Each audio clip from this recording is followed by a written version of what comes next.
The February 13th, 2018 meeting of the Evanston Preservation Commission is called to order. We do have a quorum. The first item of business is a public hearing for 2010 Davis. We need to have a motion to open the public hearing.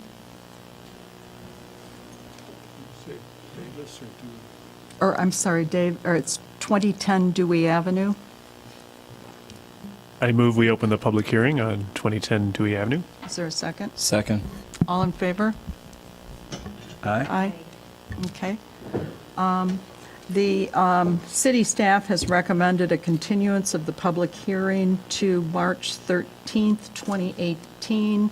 My understanding is that the applicant as well as the property owner have agreed to that. Was there someone here that intended to speak to that? Yes. Yes. I'm representing Family Focus and Bridget O'Keefe, who is our... Okay, if you can step up and introduce yourself. my name is Katerina Varvaro. I'm the Senior Vice President for Family Focus. If you could repeat your name. Katerina Varvaro, Okay. Senior Vice President for Family Focus. And Bridget O'Keefe, who is our attorney, was not able to attend today, which is why she had requested the continuance. And unfortunately, Mary X., who's our Executive Director and President, has the flu. So that leaves me here, and I'm just here to, represent us. Okay. Before you go, can you please sign the sheet that's in front of you? Oh, sure, I had signed the one out there, but that's fine. That's okay. Yeah. Thank you. Thank you. With that, can we have a motion to continue the public hearing to March 13th, 2018? Oh, Elliot? Oh, sorry. I move that we continue the public hearing for the nomination of landmark designation for 2010 Dewey until the meeting of March 13th, 2018. Is there a second? Second. All in favor? Aye. Yeah. All in favor, unanimous. The next item on the agenda is old business, and it is the project at 1239 Asbury Avenue. And if you can step forward, sign in, and introduce yourselves. Hi, my name is Michael Finnegan. I'm here on behalf of Beth Emmett. As you know, we were here 5 weeks ago, and we had almost gotten to the last stage of the zoning process when the zoning board came up with another proposal to subdivide the lot, which was actually even cleaner and had less variances and wouldn't require a curb cut or a parking pad or driveway. So instead of, instead of subdividing the lot in half, we would divide it lengthways, which would make the lot a little bit larger, but it would keep the original garage intact. So that's why we're here. Okay. And I'd like to say that the two major variances that you would be considering are existing conditions. And this process all started, as you know, over a year and a half ago with our conversations with Mr. Ruiz about coming up with a solution for this property. So, Okay. If you could, Scott, perhaps you can tell us a little bit about the changes since the last time that we Thank you. met, based on their conversations with ZBA. Yes, Madam Chair, members of the Commission, members of the public. The change essentially since the last time was to reconfigure the proposed subdivision of the lot so that it narrowed the frontage on Asbury Avenue and then connects the lot all the way back to the alley. So you can see here. So what that does is it eliminates the need for a new curb cut off of Asbury Avenue, which likely would have removed a mature tree that's existing there. Eliminates the need to create that curb cut and additional driveway and additional parking pad or garage there. So it's going to limit the impervious coverage slightly, and then does have connect all the way back to the alley so that the existing garage that's already there can be used, reused for this property. And in general, I think as the applicant and the commission's aware, this is an Evanston landmark property, so it does have the benefit of preserving that property, and the congregation has the intent to then market the property for use as a single-family residence. Okay. Any questions from the commissioners? Okay.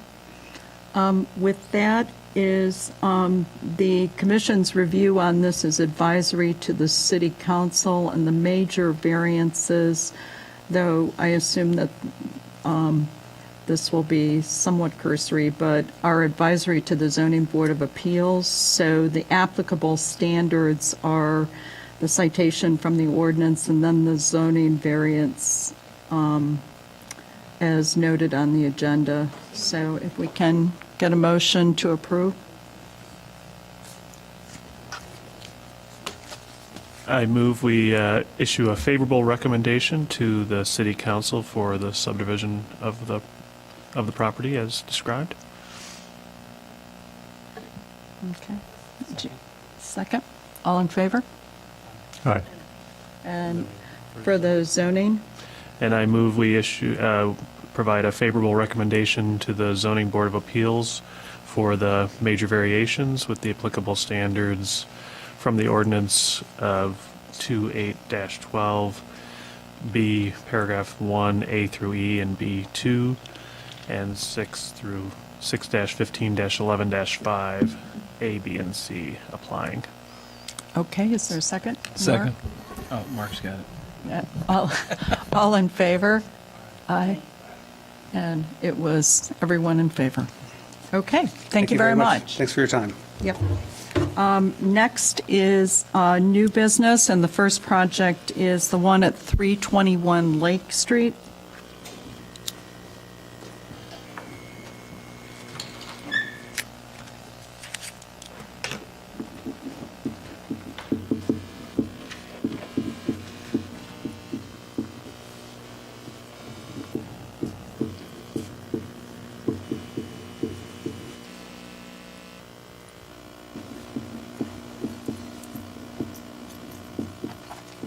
Good evening. My name is Denise Fasky. I'm with Home Depot, and we're here to discuss a project for Mrs. Corinne Roca, changing the basement windows. For your benefit, I have this slide so Yeah. you can. If you want to just briefly go ahead and describe what the plan is. Oh, okay, so they currently have basement windows, most of which are under the window wells. There are two that are above grade, both of which are behind the bushes in the back of the house by the garbage. I thought that he had submitted you the actual photo, so I apologize. No, there are photos, but we will continue. Oh, okay, Yeah. okay.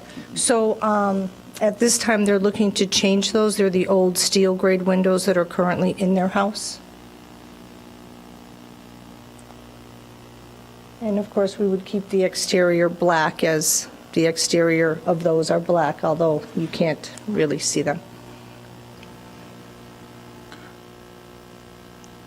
And can you perhaps talk a little bit about what you'll be replacing that Oh, with? so we were going to be replacing them with the Anderson sliding Fibrex window.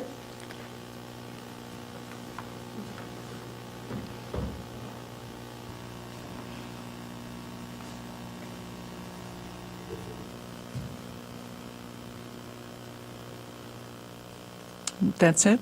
Yeah. Okay. Questions? From the commissioners? I have. Oh, go ahead, Elliot. Are any of, I don't know, I guess this is on. No, go right ahead. Are any of these required egress windows? No, there's a window in the house that we are not changing. That is currently the window that they may potentially one day create the space to make it larger, to have it be an egress if they decide to rehab their basement, which they're not doing at this time. I think I'm not sure that was my question. Yeah, I think the question is since these are fixed in place and there are 3 panes, Yeah. and essentially it's going to the sliding version that's a 2-pane window, I think I sort of, and maybe you do as well, Elliot, want to have an understanding of, why this one was selected Oh, just so they versus- could have airflow in the basement. I see. That was why. Oh, I Okay. apologize. These are not operable at all Oh, right no, now? those are all fixed. They're the old steel windows that Yeah. have been painted shut over many years. 'Cause I can see what looks like a latch down there. That's why, They don't open. Right, she had mentioned that they've been painted shut, let's see so. if my thing works. There it is. Okay. So they've been painted shut. All right.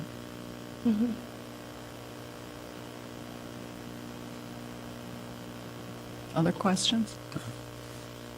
And I apologize, usually our installation team is here, so Oh, this that's all is right. new to us, That's so I all right. apologize. This is fine. Okay, good.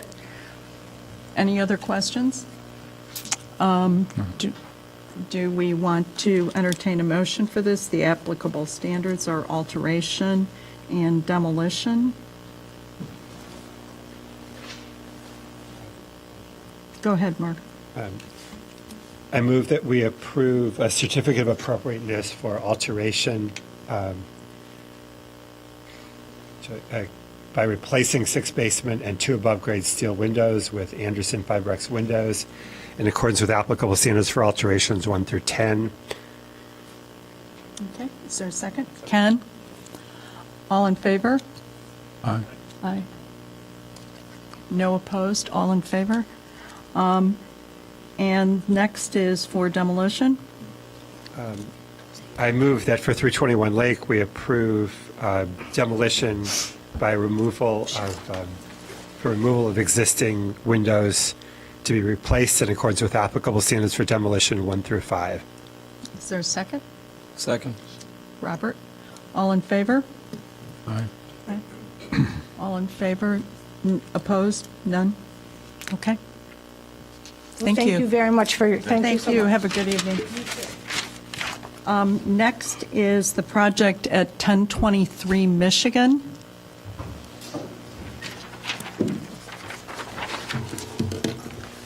And if you can sign in and introduce yourself. Yeah, my name's Chris Winslow. I'm the homeowner. So the project, we did a family room addition in 2007 with Steve Knutson as the architect. The original plan called for a first floor mudroom, which was subsequently not built. But was sort of pre-built. Actually, the foundation was there, and the floor joists in the mudroom was actually built so that we could eventually add it. And so, what I'm proposing is to build the go back and complete the mudroom as originally planned and approved by Mr. Knutson. So there's the mudroom addition off in the back of the house.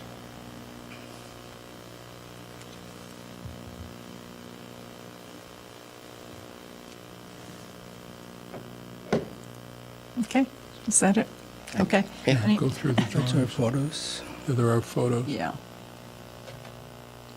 The mudroom will be, It's in that corner, Carl. Yeah, it's in the corner. Here, I'll do it. You want me to I just want to exit from here. get rid of that? There we go. It Right goes in right there. there. Okay. Any questions?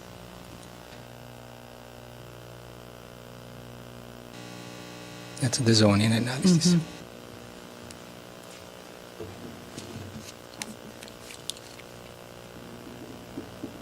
No questions? Or Julie, go ahead. Yeah. The light I got is it. going. Okay, hi.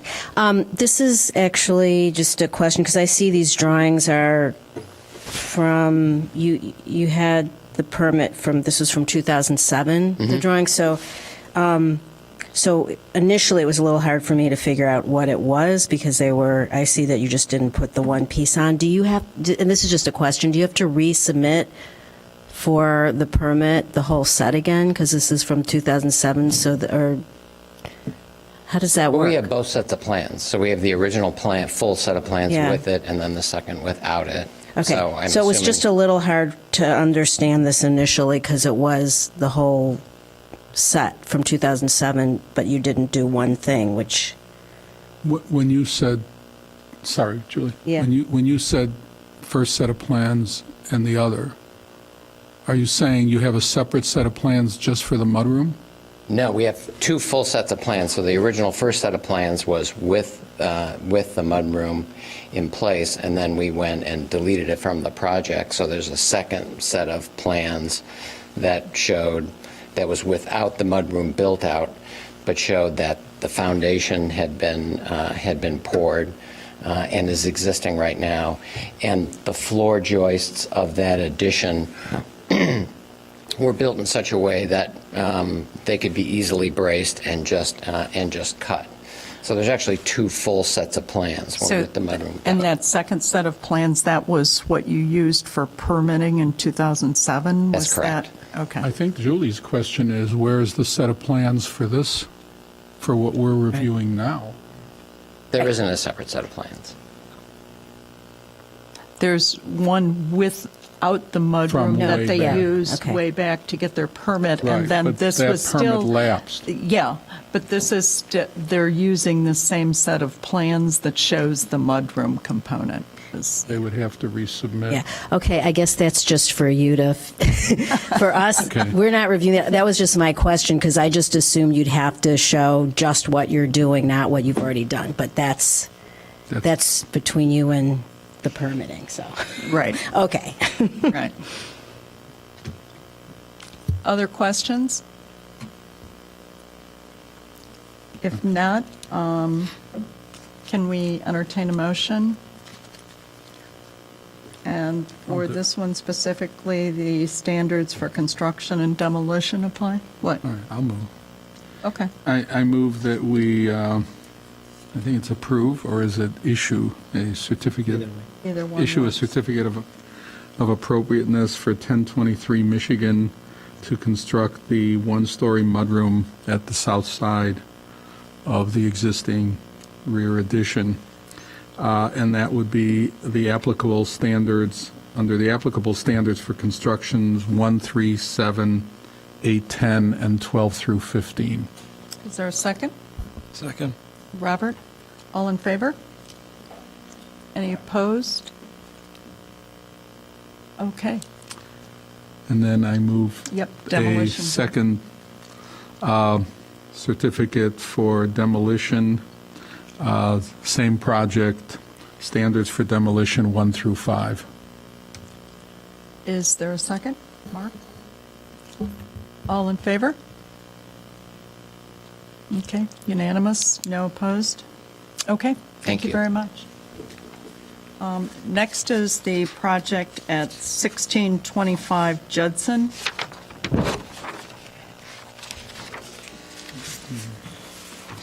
Good evening.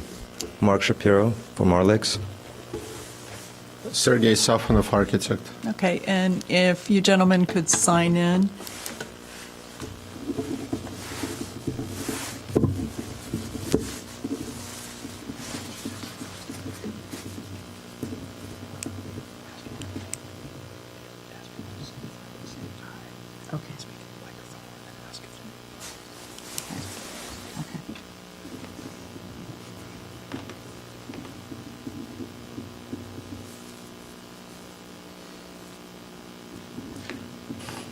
Do you want to start with the elevations, or you want to see the floor plans too?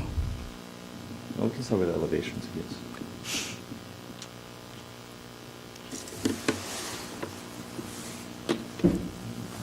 All right, so we are refinishing all the existing windows on the front facade. We are removing some of the windows on the side facades. And so right now we are looking at the front facade. All the windows will be refurbished on that and restored. On a side elevation, you see the dashed window toward the right. That window will be removed and closed off with a siding that would be identical to existing siding. And one of the windows from that group would be reused in the same room. So the window will be restored and shifted over, as you can see on right. Also, at the upper dormer, or gable, I should say, the new window, upper windows will be restored as well, but one window would be replaced from double hung to casement with a modified colonial grills to satisfy egress requirements from the bedroom that we are creating upstairs. Right, we can move to the next facade. All right, this is a rear facade. Again, all the windows are being restored. 2 windows at the top at the gable will be replaced with slightly larger windows to satisfy egress requirement. Also, they will be changed from existing double hung to casement windows with a modified colonial grills to match the double hung look. All right, we are adding also a small railing in the back. It would be wrought iron railing to satisfy guardrail code requirements, because that balcony is accessible from the office, and we don't want obviously anyone falling off that. I think that's it on this facade. And then this is another, that's a north elevation. We are closing a number of windows. This is where the kitchen cabinets will be.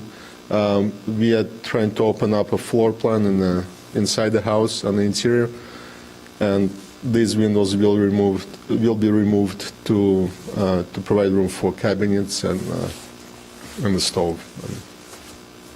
So open A kitchen. really small kitchen, we're trying to just kind of combine, make it bigger. Right, There's no place to and- put cabinets.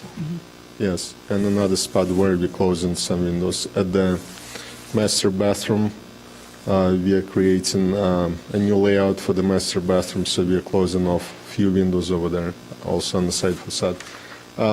Both side facades are hardly visible from the street, except especially toward the rear of the house. You cannot see them from the street. So we feel that it will not change the essence and look of the house.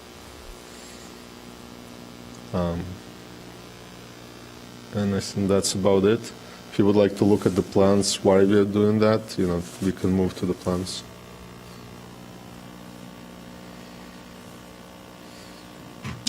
Is anybody interested in looking at the plans, or? Why don't you work through the elevations? Okay. Can you show the pictures of the other facades? Yeah. All right, so over here, all the windows are staying where they are and being restored. Siding will be restored as well. This is a view at that, from the front at that upper dormer. You can barely see it through the greenery, and because it's sort of behind the eave, we will be replacing that window to closely match. The trim will match. Just to satisfy egress requirements, we feel that we need to put a casement in there.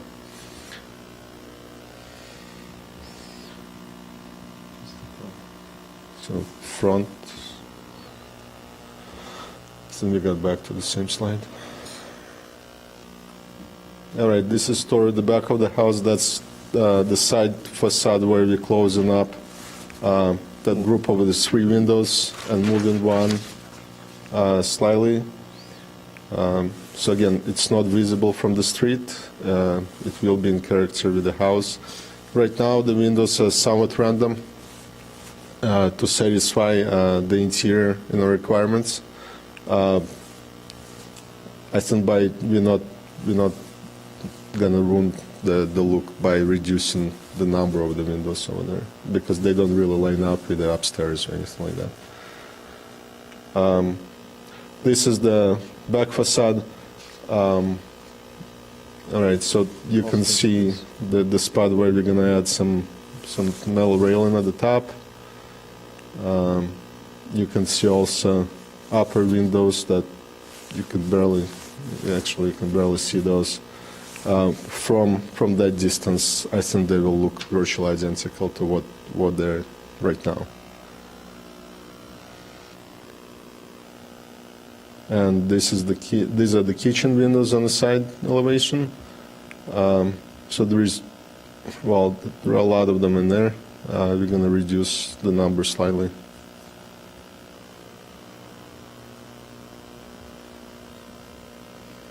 I think that's the last one.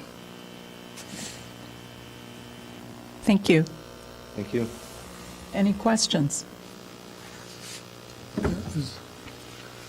Is there a way, Carlos, as long as you've got the PDF when you're showing the elevation, you can, even if you reduce it on the screen so we can see existing and proposed simultaneously there? That helps. Thank you. It's just useful. It's hard to compare as you were going through it. So, quick question. The replacement window, is that a casement? Is that a wood casement that you're Would be replacing? wood clad window, yes. Or it's clad? I think it would be clad. You're We clad. can- we Are can- the other windows all wood?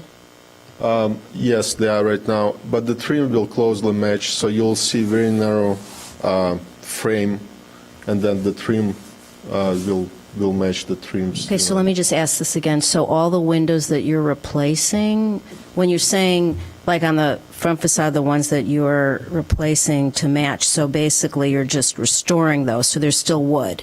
Correct. All the windows are wood being restored, yes. And Then the new- only 3 new windows for the bedrooms are being replaced with new windows, Clad, though? clad. We can, if that would be a requirement of the board, we could go with wood window, but they're harder to. Right, except that, well, I personally would say that since all the windows that you're restoring are wood anyway, that probably in keeping, you would just make the 3 windows you're restoring wood. We can go with that, yeah, we don't have a problem.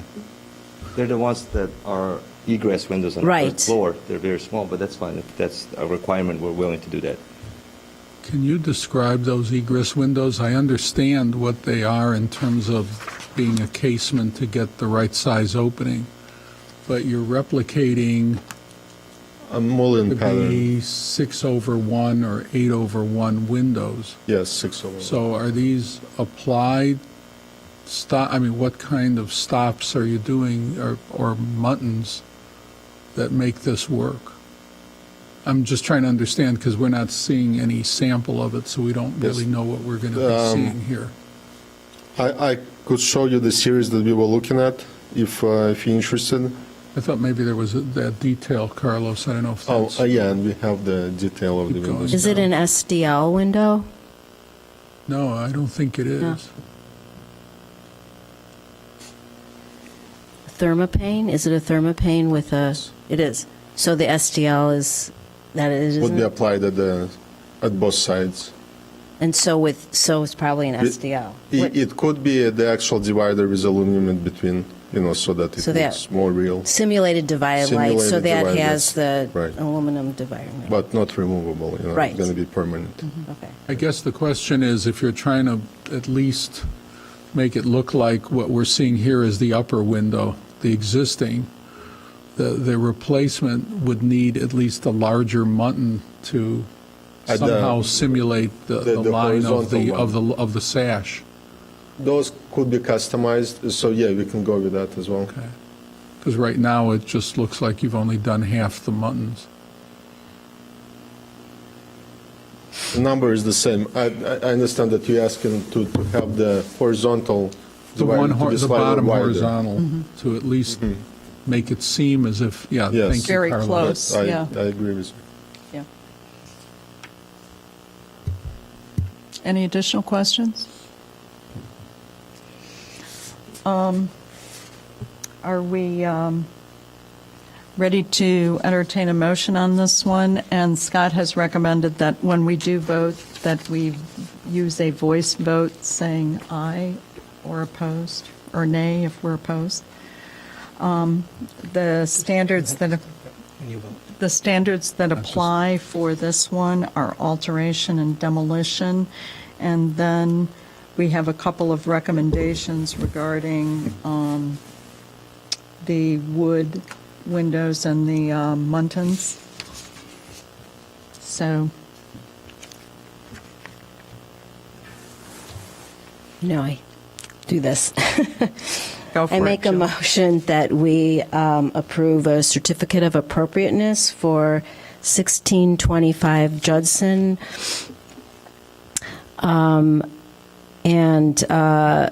Let's see, we'll do alterations 1 through 10 first. And I'm making the recommendation that we do the new windows as wood, simulated divided light windows, and I guess the bottom to mimic the double hung, that the bottom mutton would be wider. Is that, Elliot? Yeah. Yes. Okay, I think that's it. Thank you. Okay. Did you specify the standards? Yes, yeah, if you could Alteration- mention, yeah. Yes, and this would be, the applicable standards would be alterations 1 through 10. Second. Robert? Okay. All in favor, and if you can signify by saying aye or nay into the microphone? Aye. Aye. Aye. Aye. Aye. Okay. Any nays? Thank you very Okay. much. Thank you. We have Don't one have to more do this, motion too. here. We have to Yeah. do demolition. Okay, and so for the same project at 1625 Judson, I make a motion that we issue a certificate of appropriateness, and this would be for the applicable standards of demolition That's 1 through 5. of the existing windows. Is that 1 through 5? Of some of the existing windows. Aye. And, Oh, I'm sorry, Okay. second. second. Thanks, Mark. All in favor, and if you could signify by saying aye or subsequently nay. Okay. Aye. Aye. Aye. Okay. Any nays? No? Okay. Thank you very much. Thank you. Yeah, and thank you for bearing with us. It's our first night in here, so we're trying to get used to everything, so.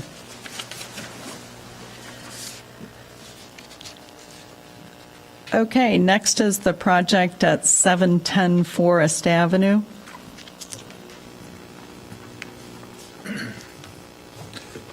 Hi, I'm David Cornish, representing Wendy Fox, the owner.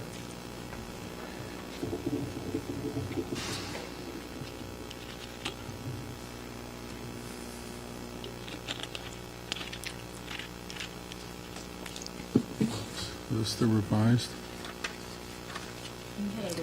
Yeah, there was an update, okay, there was an updated set of drawings that was sent to the commission earlier today. Another updated about 6:55. Oh, okay, all right, I'm not sure I saw that This- one. Is this the 655 update or the? Yeah, the west elevation. Okay, yeah, this is the west elevation, so that was the most recent.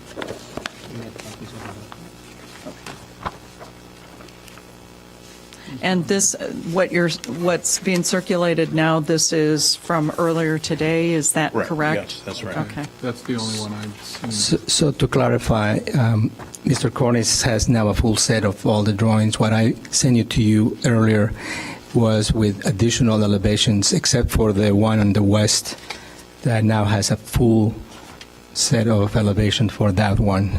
So that is not included in our slide presentation. Okay. Oh, it's not. Oh, but it Okay, was thank you, included in what Carlos. printed. It is included in the hard copy now. Okay.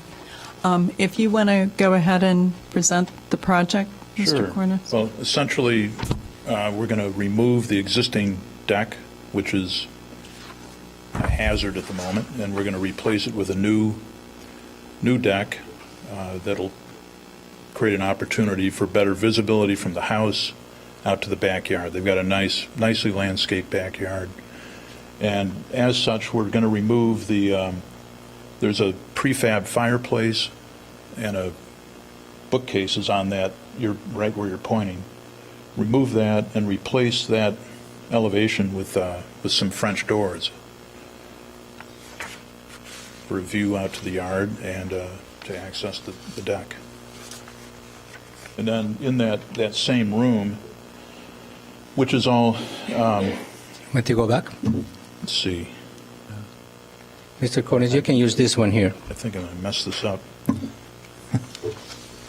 It has the pointer and back and forth. Yes, that one.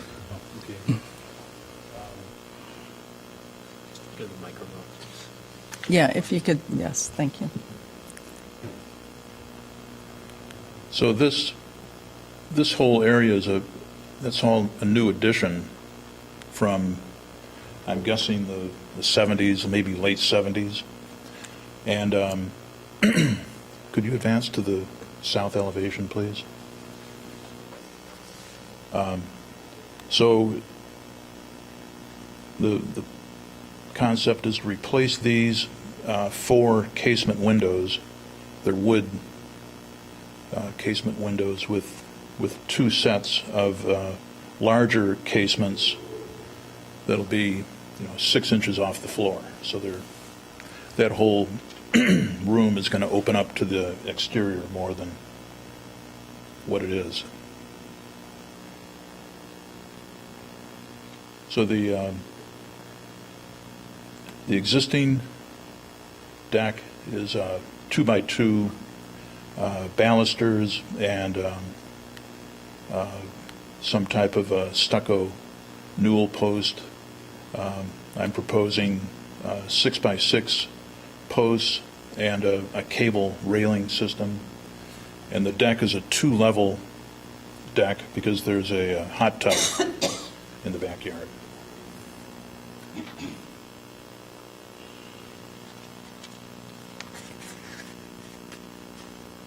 Windows will match the existing house with the trim, at least.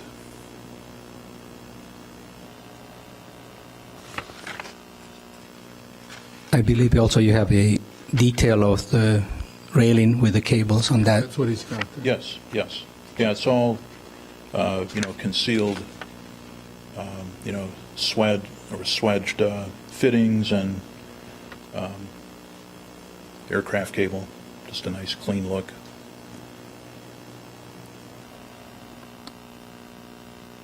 This is the last slide.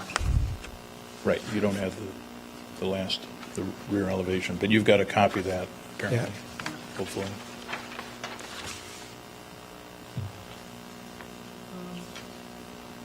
Is that, are you finished? I'm finished. That's all the work we're doing. Questions from the commissioners? Is there a floor plan that explains those windows that you've lowered to the floor? I didn't quite understand where or why. Should be.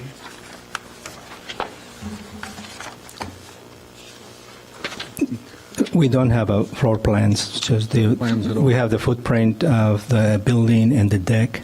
Okay. And then you have the photograph. Below the site plan, there's a photograph to the right, southwest elevation. You can see the windows there. Right, but I was just trying to understand what's happening there, that these are being lowered and relocated, as best I can tell. That's not the elevation I was talking about. It's the south elevation. Yeah, I just want to, Correct, it's the south elevation. Yeah, it's that's this the one, yeah. It's just an attempt to create something like a sunroom or a conservatory room by, overdoing it with the windows. I just have a question about the larger windows. It's a little, there's the house has those strong horizontal bands of trim. And so it's a little hard to tell from, like on the south elevation proposed, where you're putting the new larger casements. it looks like the way it's drawn, that the windows kind of lap on top of the trim, and then it's hard to know what's going on. I'm just wondering, could you actually, since it looks like, are these custom windows? No, they're not. They're standard, I specified Pella windows. Right, but, it just seems that, if they fell within the bands of trim, because it just, I can't really, if you look at your drawing, like how they're sitting, I see. it looks like there's some trim that intersects it, but then not in between. It's just the way it's drawn. It's confusing. And I think it happens on the other larger windows as well.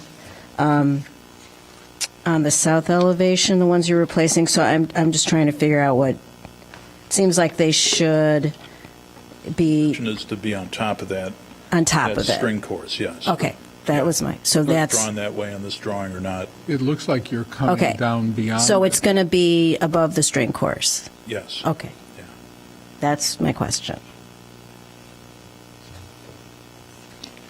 And then I think I have one more question about, it's just the scale of the one window in the fireplace is a little out of scale. The one above the The bigger doors. one that you placed when you took the fireplace out, and then you have this really big window that breaks through that horizontal band. That's Above the four new doors, yeah. I mean, I could put some mullions in it, make it a 4 divided light or SDL.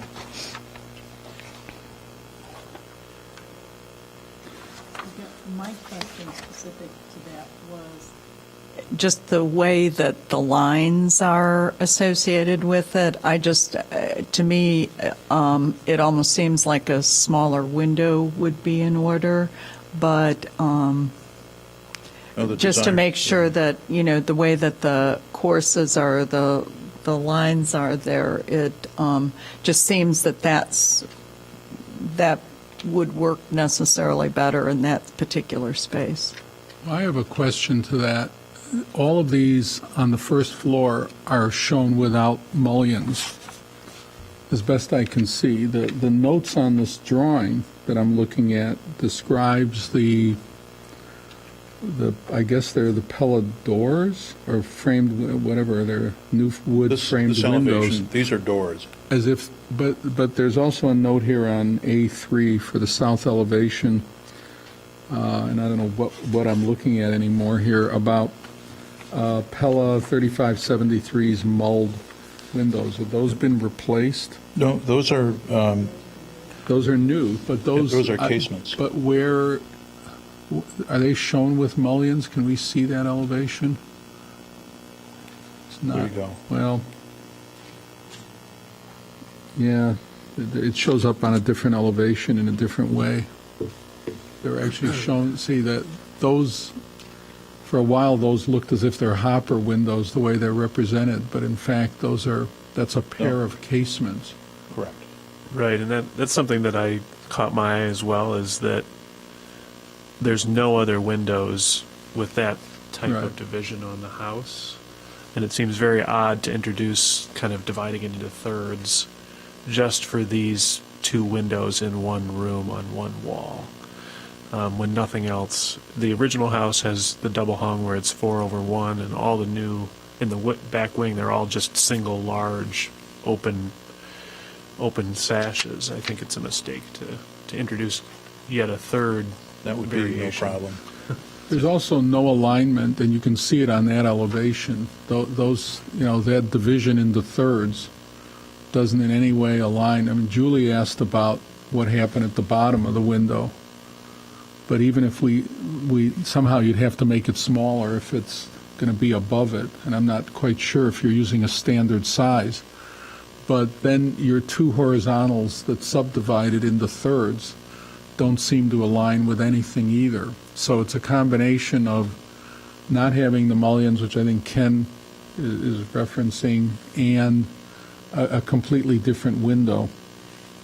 And, you're introducing that element, and I'm going to segue right into the stainless steel railings as something that's also, I can understand, and it's the hot new item to some extent for a lot of people, but it doesn't seem to be appropriate to this particular home, or at least to the original design of this house. I mean, I'm not sure that the railings you're taking down, if I see it at the beginning, I think there's a photograph, Carlos? Somewhere in the package. It's in the printed. Yeah, I mean, are those original, what we're seeing there, or is From the that 70s. a later deck that was added? 70s or 80s. Okay. But there's something about the use of the wood and all the rest that seems as if it bears relationship to what the house was originally. And the cables seem to be a completely new element. If we're going to talk about the mullions on the windows and the casements, I think we have to talk about the railings as well. The railings are purely to increase the visibility of the backyard from the deck and from inside of the house. Like an invisible railing.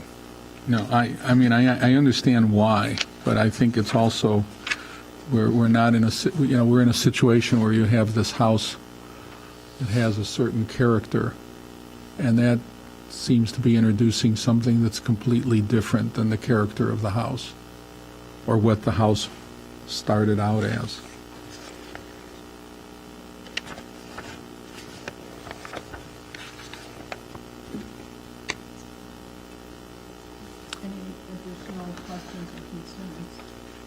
What are those little square escutcheons or whatever above the windows on that?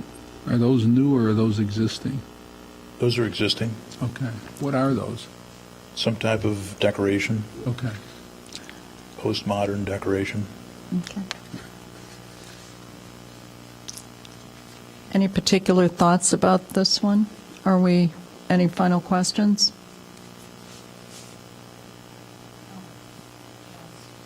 Sure, oh, absolutely. So we really did the windows as, And yeah, if you could get closer to the mic, yeah. I did the windows as French doors in order to keep, I want to respect the exterior of the house. The exterior of the house is beautiful.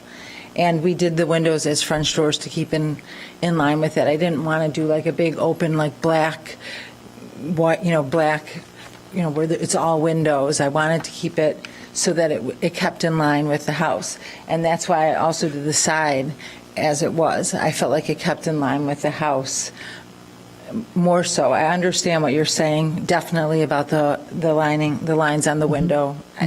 They shouldn't be there, and they won't be there.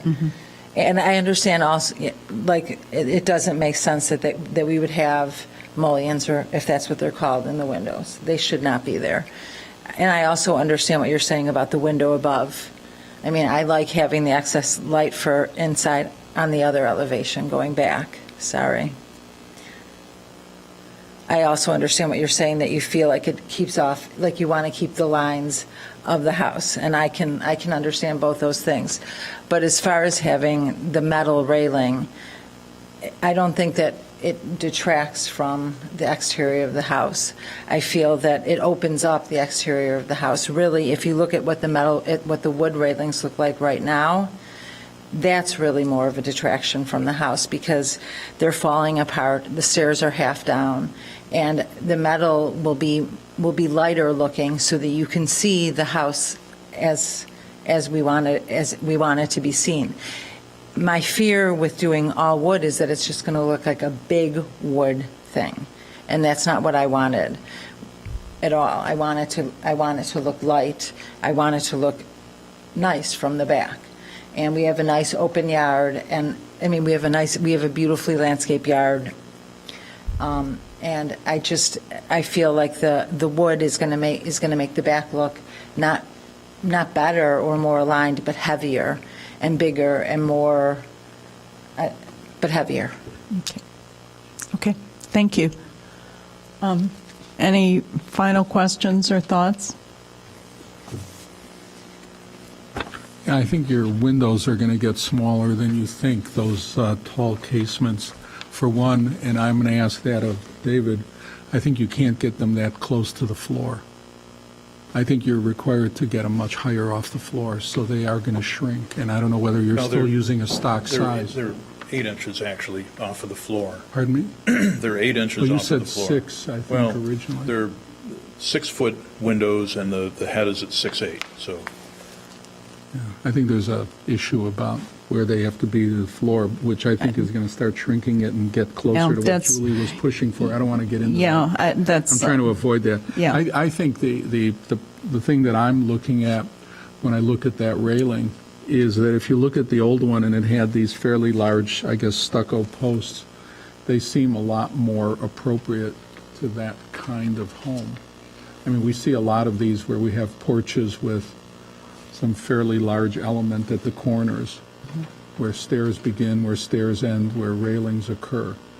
And you can see it on that opening photo that we have. You know, and that's what's lost here with these, you know, not just the horizontal wires, but also, you know, just the single 4x4, 6x6 post or whatever is, you know, something very delicate, which is really not what you're seeing with this kind of a stucco home with, you know, what are almost punched openings. Do other that's just my commissioners feel comment. the That's same it. way? Yeah.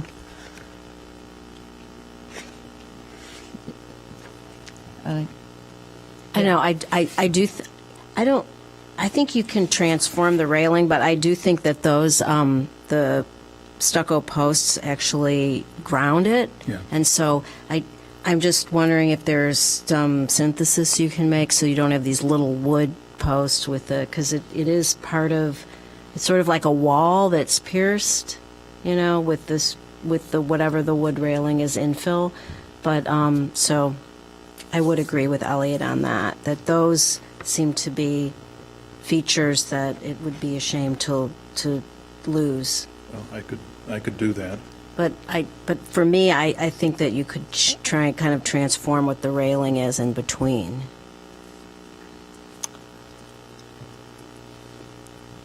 How many stucco posts like that are there? We can see the 2 at this end Right. here. Are there a lot of those as it goes around, or is it just the 4 There are outside? Six total? existing. Are those in good enough shape to be kept, or they'd have to be rebuilt? They're not in the location that we That you want them want. to be. Yeah. Okay. Not flanking the stairs. Looks like there's one at the bottom of the stairs when you look I at think they're flanking the stairs On and. that Yeah, left-hand on the one photo. side, yeah. Yeah. I guess the question at this point is, do we want to see this again revised? How do we want to proceed?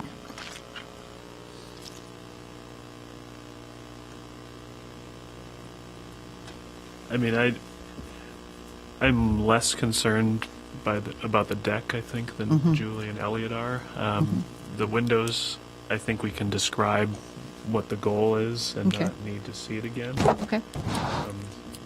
I don't know how anybody else feels about it, so I'll make All a right. motion and we'll see Why what don't we people say. take it from there? Go for it. So I would move we issue a certificate of appropriateness for the project at, what's the address? 710 Forest Avenue. 710 Forest Avenue, with changes as follows, with the understanding that on the west elevation, the window in the dormer area above the back room, that would be reduced in height from what is shown on the plans so that it fits above the horizontal trim band, and that the new windows on the south elevation would be modified so that they fit within the existing horizontal trim bands without interrupting that trim, and also that the horizontal muntins would be eliminated from those casement sashes, and otherwise as shown in the drawings. And standards for alteration 1 through 10 apply. Okay, is there a second? I'm sorry, on the west facade, I didn't understand. I thought that we were asking that the windows be, maybe this is what you said, but I didn't understand. It was the one that I think was the concern is this large square one that's I'm sorry, but on the side of the house, whichever facade that is. the south windows. Yeah, I thought we were requesting that the division Yeah, we were. be only into 2 rather than 3. We were taking them out Take 'em out completely. completely. Yeah. Because which the I think other- is what, You were that saying was my just a suggestion. big single. Just Yeah. this big single one. Yeah. Are you also saying that's for the doors? Because if you look on the west side, there seems to be doors that I have that think we're same going division. to, why don't we get the motion on the Trying to floor? understand the Yeah. motion. On the west side, I don't think there's any divided lights shown in the doors, at least in this Well, version. I'm looking at that, look at this sheet. Which version should I be looking at? Carlos, is it this version? The doors shouldn't have divided lights either. I think one So one what are version those? might So with might have the- shown that. So with the understanding as well that the divided muntins are eliminated from the French doors Okay. as well, All right. using this as the latest version. Why don't you amend the motion? So I will amend the motion with that additional correction that the west elevation, in addition to the change to the dormer window to be shorter and above that trim band, that the doors would be single large panes of glass without the 2 horizontal muntins in each door. And Second. thanks, Robert. All in favor signify by saying aye. Aye. Opposed? Opposed. Nay? Nay. 2 nay. 2 nays. Okay. Next is construction. And I move we issue a certificate of appropriateness for 710 Forest Avenue for the project with the changes as previously described. For new construction, standards 7, 10, and 12 through 15 apply. Is there a second? Second. Mark? All in favor signify by saying aye. Aye. Any nays? Nay. 2, Elliot and Julie. And finally, the standards for demolition. Finally, I move we issue a certificate of appropriateness for 710 Forest Avenue for the project as previously described. Standards for demolition 1 through 5 apply. Is there a second? Second.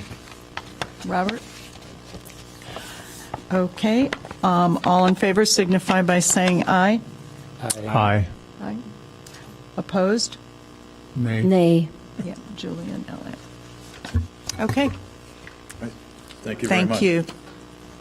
So, Mr. Cornish?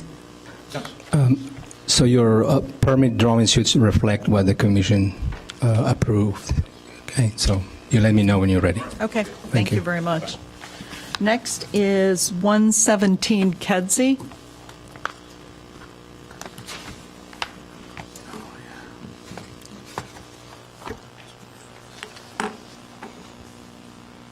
Hello. If you can introduce yourself and, Sure. My name's Matt Berry. I'm the property owner and the architect. I'm proposing a small dormer addition at the rear of the house and a one-story mudroom below. Matt, you want me to start with the photos or the plans or? Probably, let's just start, we'll go through this, Yeah, through why- the plans and that go through it. sounds fine. Okay. Sure. Thank you. Thank you. You say with the plans? Yeah, we'll start with the plans. Or we could go around the photos and get a general overview and come back. Let's Sure. do that. There's the rear of the house as it exists now. I'm proposing to do 2 separate dormers on either side of the central green door in the rear, and then add a new mudroom onto the back below.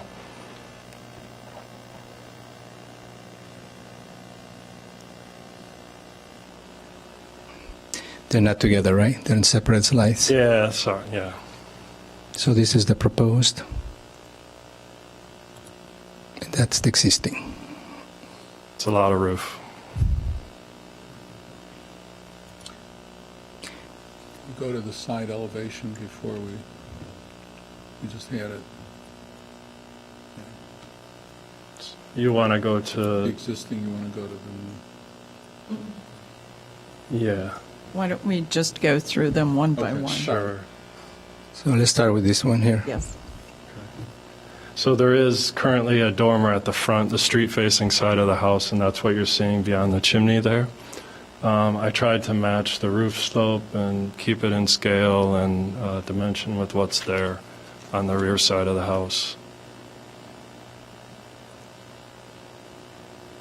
In order to get the appropriate square footage for a couple of the bedrooms at the rear, I needed to overhang the masonry bearing wall at the rear of the house by about 3 feet, and I'm proposing to use some steel brackets at the rear of the house, 4 of them, 2 each dormer, and those brackets will match the existing rafter ties at the house currently.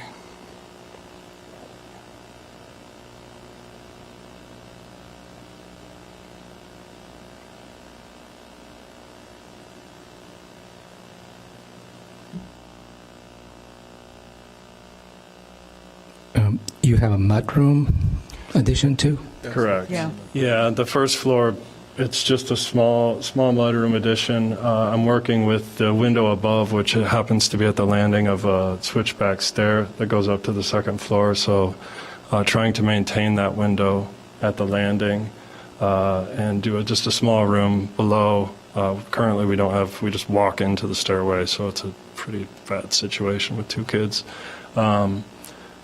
The idea being that we just pull that out a little bit, and there's, bench and closeting.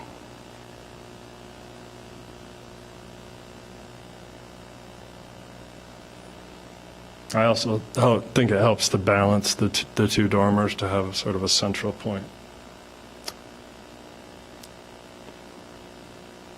And I think if we go on, there's that perspective that might be helpful.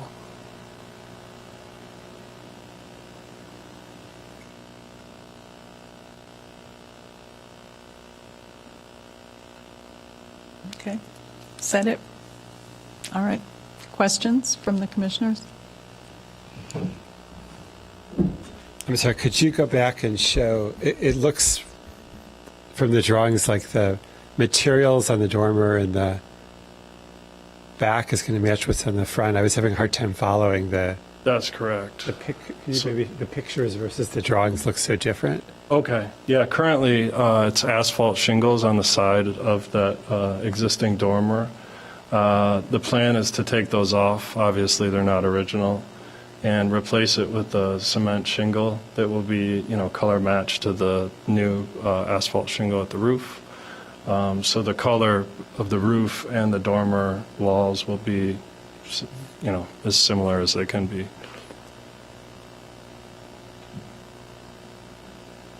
Do you have a picture of what's there on the existing facade? Sure. Maybe go back to If that. we went back to the pictures.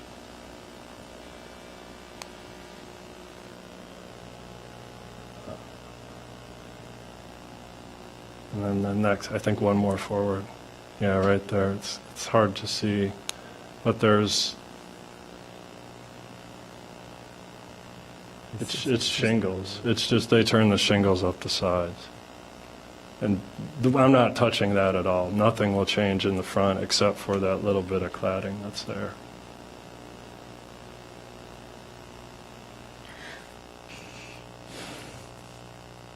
On this side, it's an alley, correct? Correct, yep. So then on the new dormers in the back, I mean, from the renderings, it looked like they were shingles on the side. That's correct. It also looked like there were shingles on the side of that dormer that you just showed us. That's correct. It looks a lot more than what you see here in that photo. Yeah, the photo's pretty misleading. I mean, in the alley, you can only ever get so far away. You're never going to see the project in full elevation. But there's a window that returns a little bit there at the front, but I'm not touching any of those windows. Is that a window? It's a window. It's a weird triangular-shaped window. Oh, so that's being eliminated? No. That stays. Oh, is that So in- you're Yeah. just putting Maybe you're I just missed putting the shingles between there and That last where little where the portion. roof is. You're just Exactly. taking it off. Exactly. So I think that these dormers just engulf the house and they destroy this really simple character of this gable house with a front dormer. And the front dormer also, the way it's treated, the windows come all the way down to what is an apron, and your dormers are so different in character, and they're so large, and they're overhanging, and then the sort of scale of that is, it just does not seem in keeping with this sort of simple house. And I guess if there was a way for you to, and I understand you're trying to expand the second floor, but the scale of those dormers on the back with this mudroom piece, which is just like this miniature, it's I think for me, it's just a problem of the scale of these pieces. I sort of agree with Julie on that. That was kind of the reaction I had. And I guess, is there a reason why you can't do a full dormer on there? I know you have the staircase that's Yeah, there. there's really but- no value. First of all, from a construction standpoint, the way the house is built is quite odd. The rafters, I sort of need it to hold the house together. That helps to let that center area. I don't need a two-story stairwell in the house. That's just sort of a waste to do that. And if we go to the floor plan, I can kind of show you how the house was originally conceived. So there's a stair there. This is the existing plan. You see the closet at the bottom behind the bathroom. Matt, I think you have a pointer there. Oh, sorry. Is there two of those? Okay. It's the star. Star, gotcha. Okay. So this little closet here, if I do extend it, this is the edge of the brick wall, the existing brick wall of the house. That bedroom still is about 9 by 11, smaller than that actually, about 8 when the thickness of the walls get in there. It's about 8 by 10, which is barely a bedroom, and that's without a closet. So it really sort of doesn't get me anything to do that. Over here, it's a little better of a situation, but obviously, I'm trying to keep the character of the house and match the two so that, I don't have sort of one asymmetrical piece at one side. I don't know if you have a headroom problem, but since the near stair, I'm going to try to do. Definitely. The Sorry. bedroom sort of This stops one, here. Could this bedroom have, somebody asked you about extending the dormer all the way across. Mhm. And the question is, at this point, this is coming down from below. Correct. Could you have extended the bedroom all the way to there and not headed further that way? No, this landing's halfway up. So any place in there, if I extend the floor plate out over here, I'm going to run into So something. one of the two bedrooms isn't the issue, it's really the one with the bathroom. Correct. This area in here, the ceiling in the house starts sloping at this point. So it's really unusable space. I mean, currently my son's in here and he's little and it works. But, I banged my head plenty of times on the back. I agree with what Julie pointed out. I mean, if we go back to, I think it's the side elevations even more than the perspective is almost misleading. But when you look at this, it's as if the dormer is swallowing the house, and I think you really see it when you turn the corner and you get the other elevation. There's this overwhelming dormer as opposed to what was a sort of a one-story. It's not really a one-story house, it's really a two-story house, but the dormer at the front doesn't make it appear to be that way. And suddenly there's this very, very large, or two very, very large elements that look fine in elevation until you see those other views. This thing is just, it's as if it's oozing over the edge. I tend to agree. I mean, I think you need some part of the roof to continue across that elevation in Right. front of the dormers Right. so that it still reads like one plane of a roof that dormers are coming out of, not Right. two giant little houses sitting on the house with three little pieces of roof in Right. between. So I think you need to pull back, even if you go past the footprint of the brick wall a little bit, I think you need to pull back from the gutter line probably about a foot or so from what you've shown to get it inboard of the gutter line a little bit at least. I don't know what that overhang dimension is, but I think you've got to cut it in half at least. Well, it just doesn't work with the floor plan, then that's the problem. It's a tricky house. Well, it's the size of the bedrooms that you're trying to achieve is really what's made it go out as far as you've come out. Right. But at some point, you have to respect what you have there as well. Sure. But if the bedroom's unusable, then it sort of defeats the purpose of doing it. You know, if I can't get a bed in there, it's, you know.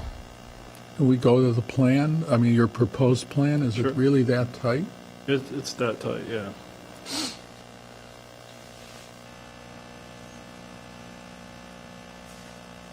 No, go back to the one you're proposing, I'm sorry. Because you were saying how it's going to be a problem getting the beds in, so I wanted to see what it looked like, not the original, the proposed. The proposed. The next, okay. So obviously, the one called 204 is not the problem. No. How far does it extend beyond the wall? It's about 310 and a half. Wow. 3 foot 10 and a half. So it's really a enormous, it's actually misleading on the elevations. I didn't even think it was that much.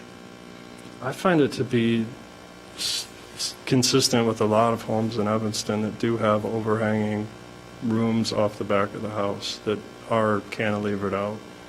I mean, I've lived in the neighborhood, 10 years now, and I've walked those streets a lot of times, and I could tell you house to house to house, I'm always looking at this kind of stuff. So there's a lot of examples that I've seen at the back of some of these historic homes where there's a cantilevered area, or specifically a lot of sun porches off the back that do a similar thing. And that is something you can present. I mean, that's certainly one of the criteria in the ordinance. But you'd have to show us that. I agree. Right. Yeah, I would have liked to have seen examples, because I can think of the cantilevers, but they're usually homes that are sort of squared off. I mean, we even saw that one with the mudroom that came in earlier today had a slight cantilever, but that just came out as, this is overhanging as part of the roof, and I think it's the loss of the roof, which I think Ken was pointing out. That's the issue.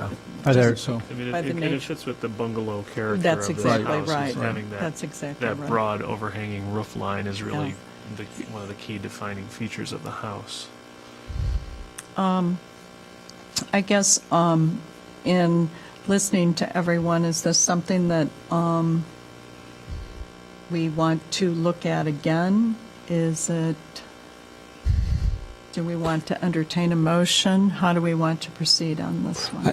I mean, I'd be in favor of giving the applicant a chance to consider the issues and come back. I mean, we usually try to give people really specific guidance to be helpful, so that to make it easy as they come back.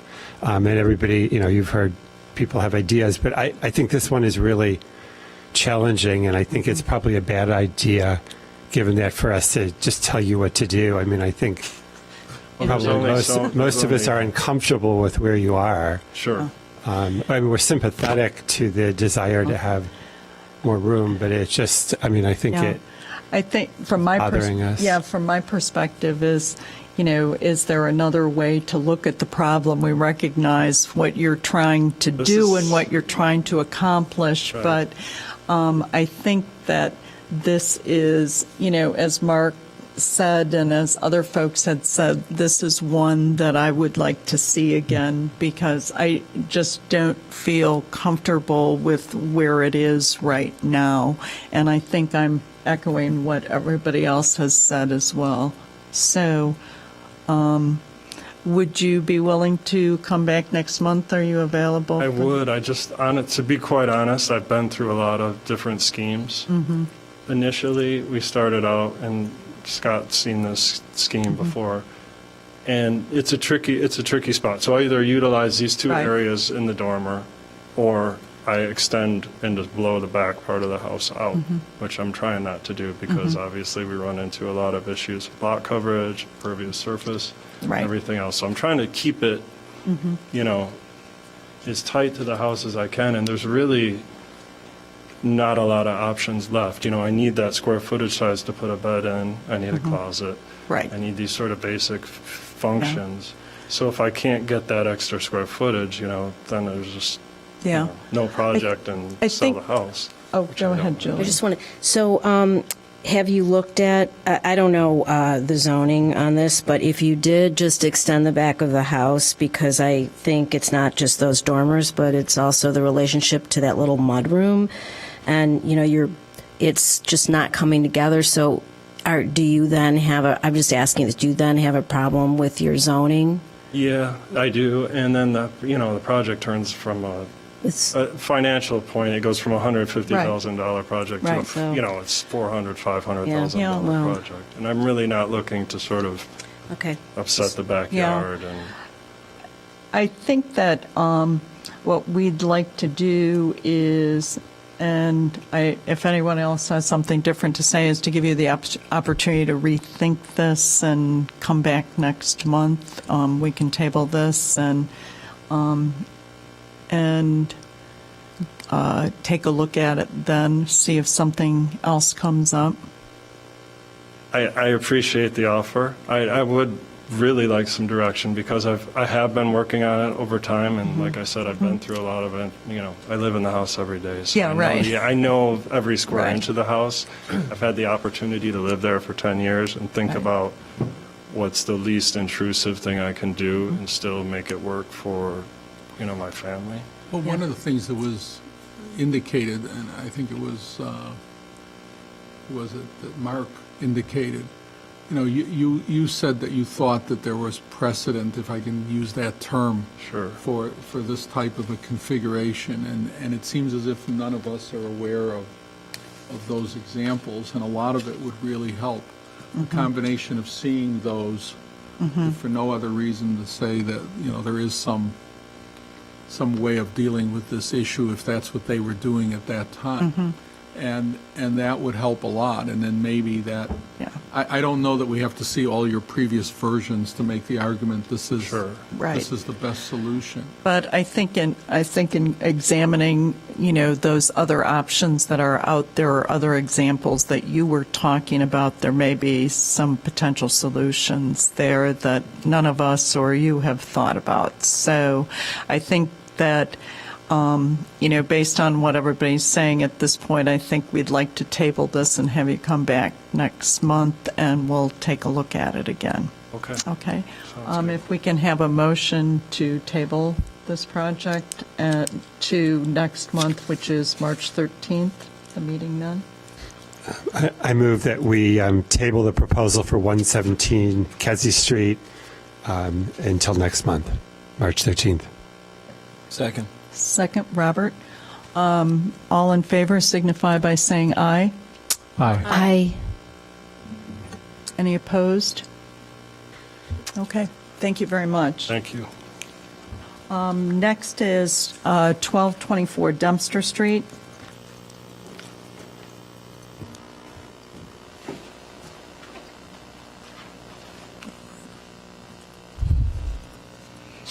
And if you can introduce yourself and sign in, please. Hi, I'm Eric Eichler, representing Beth Emmet Synagogue.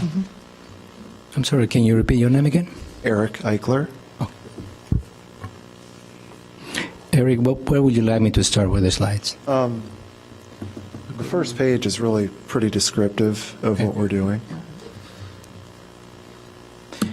So essentially, this is primarily a renovation of the interior of We the have a pointer synagogue. too.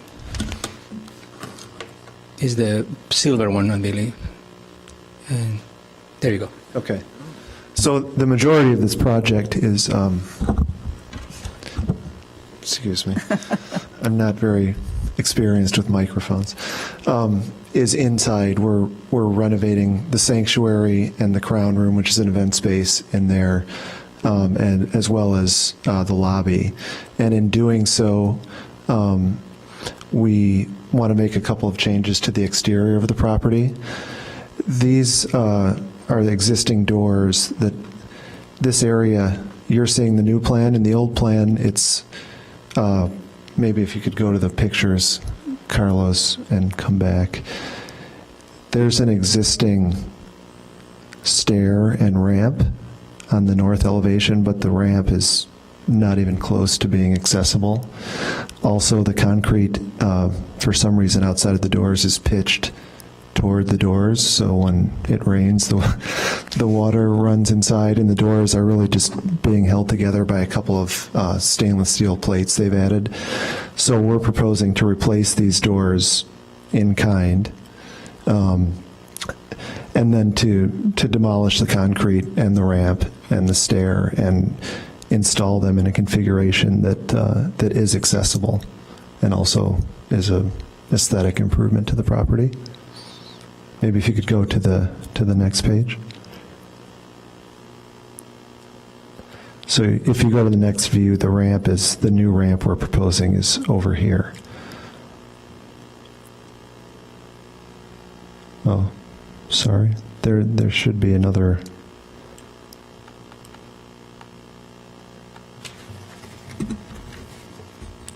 This one? Yes.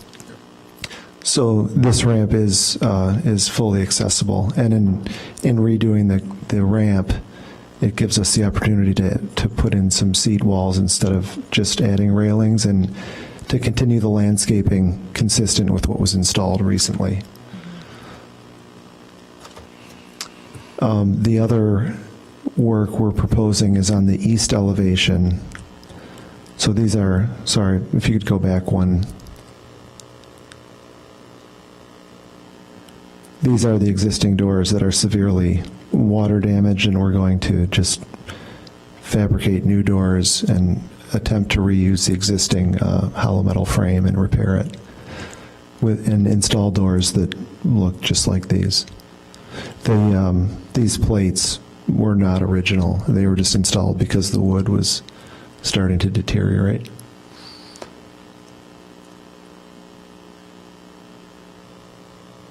So on the east elevation, these are two existing doors.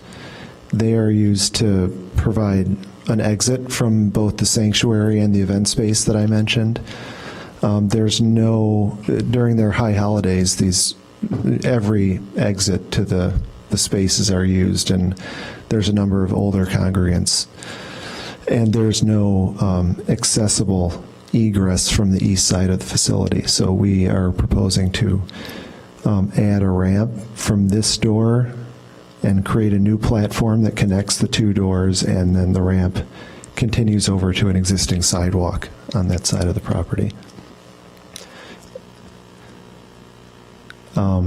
And we would replace the doors and the panels above, which are also in fairly bad shape, in kind.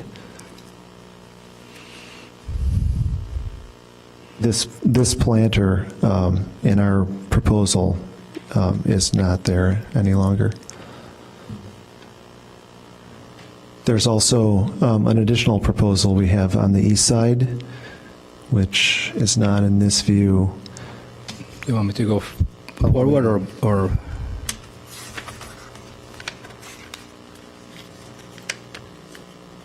I think you need to go back up Okay. towards the beginning.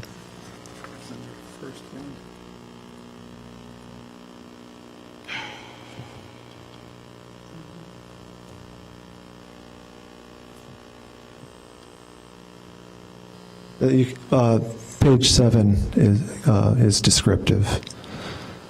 Can't read from here, so. Next one. So these windows don't currently exist. This is a limestone facade. This is the east wall of the sanctuary. They would like to install windows to bring in some natural light, as well as provide a view to the exterior from within the sanctuary.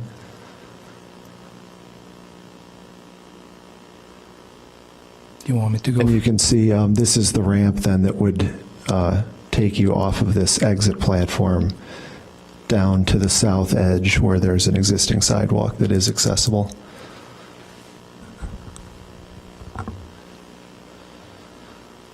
And I believe the only other proposed work is on the south elevation which is, we are adding two new, the south elevation is here. We're adding two new toilet rooms, and they need to exhaust. And the south elevation is not at all visible from the street.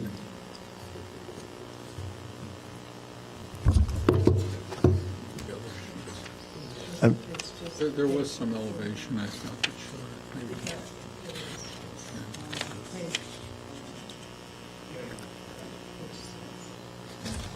Maybe. You had it. If you could just zoom out. That little It's square. just this Yeah. this guy right here.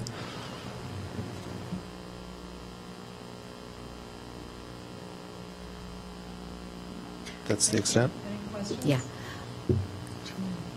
Okay. What is the material of all those walls that you're for the ramp? Those are depicted as concrete. So that's okay. You know Like- what? You mean that create the planter around Yeah, the yeah, yeah. the ramp? All of the because they're really a prominent feature, and so are they going to be like a what is the nature of the texture of the concrete? I mean, are you doing something to it or? Oh, I have our landscape architect here who's probably better at describing this than I would be. They just show us white Go prisms in tell the us. renderings. So. My name's David Laurie with Cattle Camp and Cattle Camp. We're the landscape architect working on the project. We've been working with Beth Emmett for several years, and we were involved in the new signage at the northeast corner. So we understand kind of the look that the building's trying to achieve. Going to Julie's question about the material, we know that the building has got sort of sandblasted limestone and also the limestone facade. The materials we're looking at for the steps and the walls would be a sandblasted concrete finish.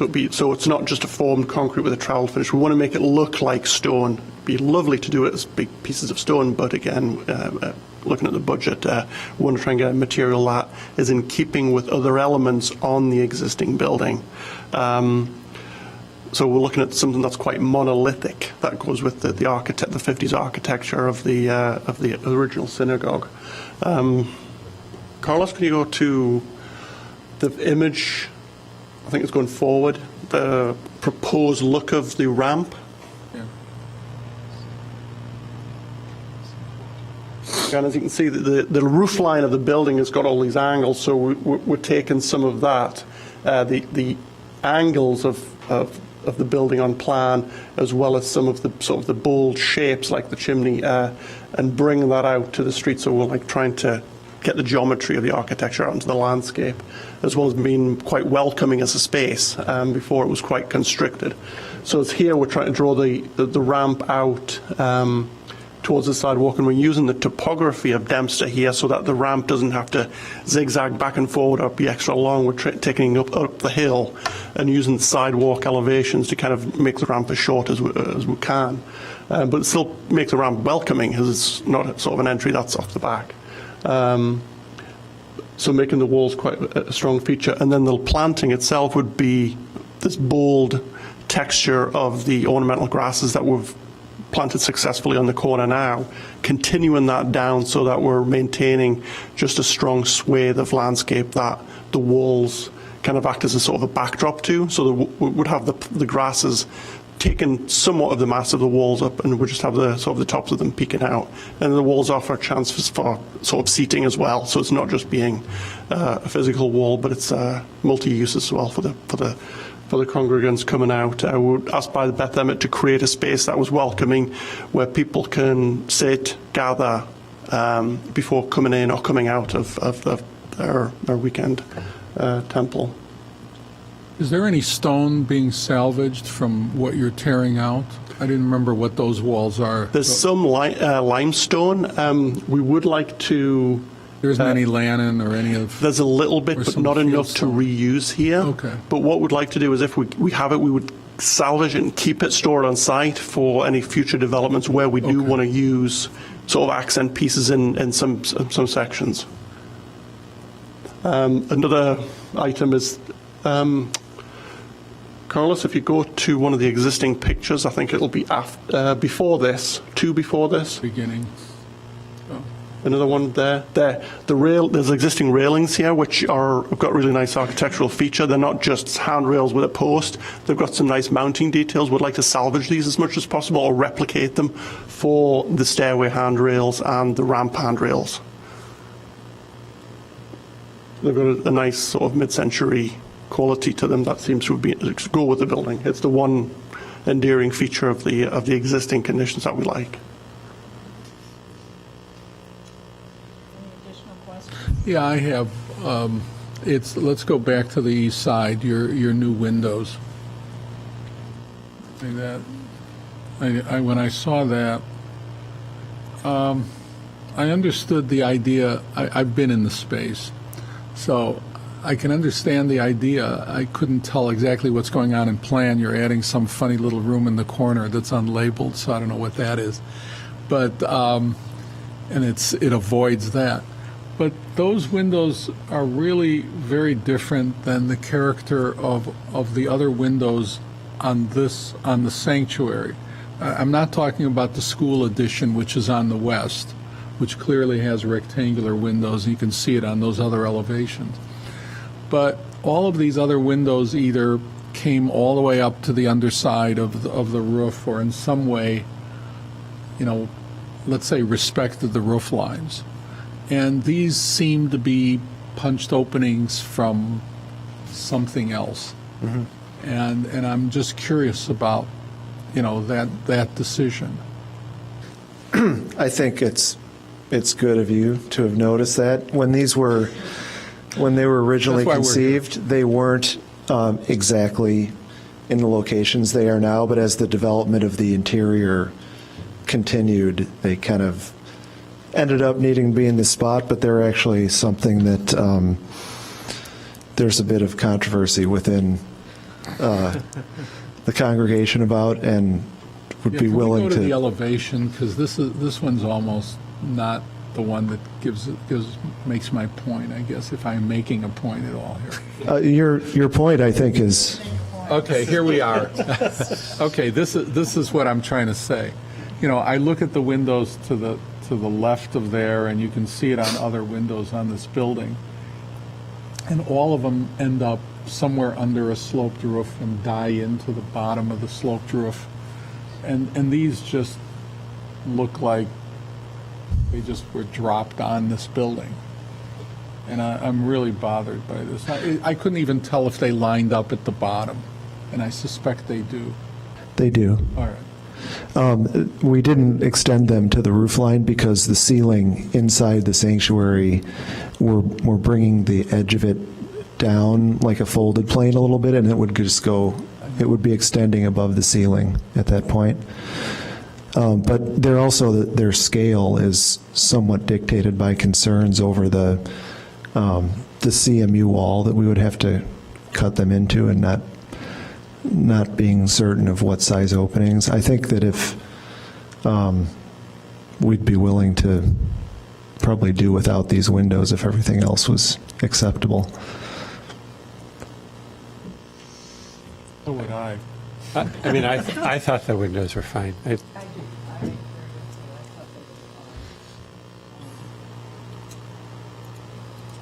think the windows respond well to the proportions of the doors that are just to the left of them. And I'd like to point out, actually, on that elevation that you're looking at right there, there's a window that has that band across the top, so it doesn't necessarily go right up to the roof line on the other side. Right. Yeah, left of the entrance.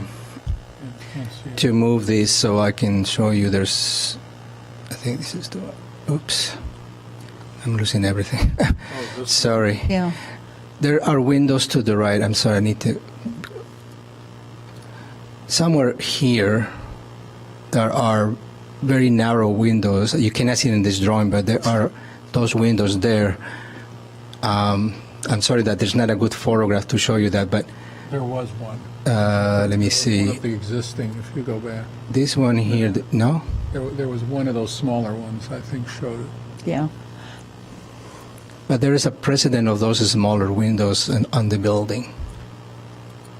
we weren't really trying to, because of what these windows are doing for the sanctuary, we weren't really thinking that they should replicate some of the scale of the other windows on the building. Hey, Carlos, everything to the left of that rounded thing is part of a later addition, so that's why I'm discounting all of that on the right. I see. Okay. That came much later. Okay. I don't know about much later. Any other questions anybody have? Are we ready to entertain a motion on this one? Could I give them a compliment? Yeah. Okay, I think the landscaping is just a fantastic improvement, and the fact is I have never seen this building look as good. So, and that is really because you've taken all this stuff down in the front, so you can actually see how the building moves around, and it's, and turns into the arches as these walls, and it's just a fantastic improvement. Thank you.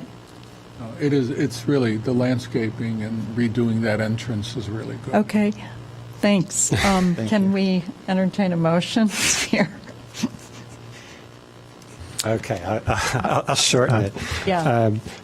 I'll move we issue a certificate of appropriateness for 1224 Dempster for site improvements to the main entrance for,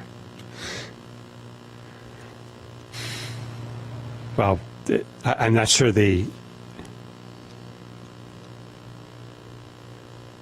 I think I'm just going to say it's described in the proposal. That's fine. In accordance with applicable standards for alteration 1 through 10.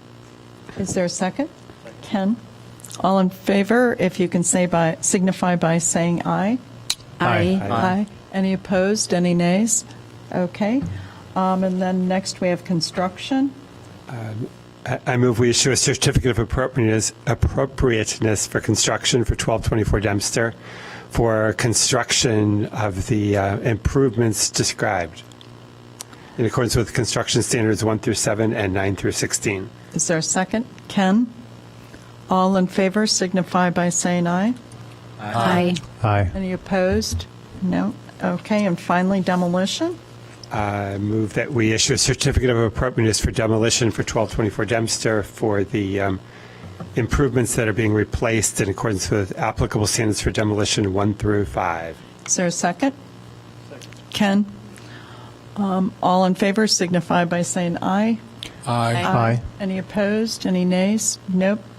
Okay. Thank you very much. Thank you very much. Thank you. Next is 550 Judson Avenue.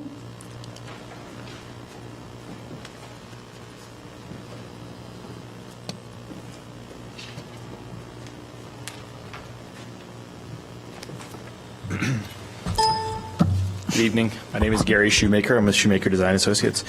The project that's not ours.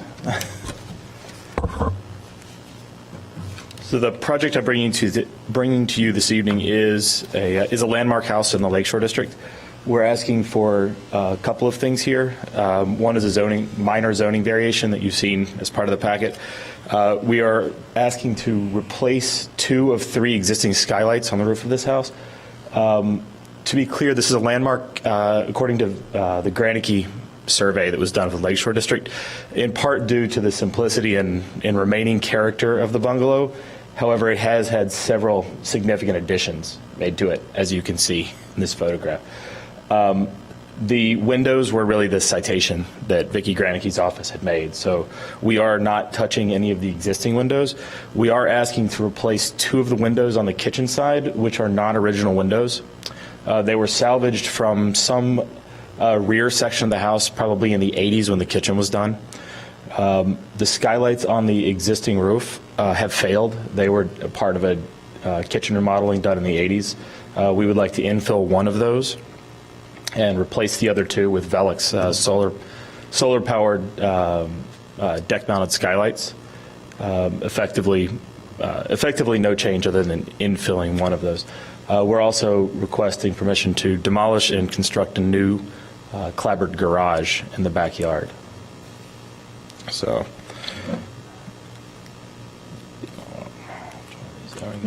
So these are the existing openings for the two windows we'd like to remove to create the kitchen. Installing two awning windows below. If you look at you'll see in the later slide, we are seeking to replicate using a Marvin product the grill pattern that is existing on the house today. We are abandoning and filling in this skylight and replacing these two in what is the existing vaulted kitchen, which will be remodeled as part of this project. Carlos, if you could go to the next slide for me. This is the garage we've proposed in the rear yard. The existing garage is barely a one-car garage. It's made of beadboard that's been installed vertically and has since failed, along with the slab and the structure. We would like to rebuild this as a two-car garage. One of the reasons we've asked for a minor zoning variation is because this is a non-conforming, undersized lot for Evanston. We have, Carlos, if you could go back to the first page that shows the site plan for me, please. There's the first page. There we go. We are removing a concrete pad at the top of the Bilko stair, and as part of our zoning application, we're removing almost 100 square feet of concrete along the side. Our proposal requested a rain garden because this is a drainage swale between the two houses. There might be about 8 feet between these houses. Zoning interpreted that as an impervious surface, which we disagree with. So we're going to request when we resubmit this that it be grass. We don't think grass will survive over there, but we are attempting to make that a pervious surface. The increase in lot coverage we're asking for is about 3% over the existing condition. However, the house is currently over the required by 5, I think, based on the lot size. The garage we're showing in the back is now a two-car garage. It is included within the lot coverage we've mentioned. And in the existing, we're showing here that according to zoning code, we're in an undersized lot without parking. We have an allowance of 200 square feet to park a car off-site. We're not asking to put a parking pad out there. Instead, we're asking to build a smaller garage that nets less than the aggregate of a two-car garage. So in consideration of that minor zoning variation, we're doing everything we can to decrease the impact of this. By our calculation doing the zoning, we were actually improving the impervious surface calculations by installing the rain garden. So we're perfectly happy to work with sustainability and zoning to achieve a product that would be pervious in that situation.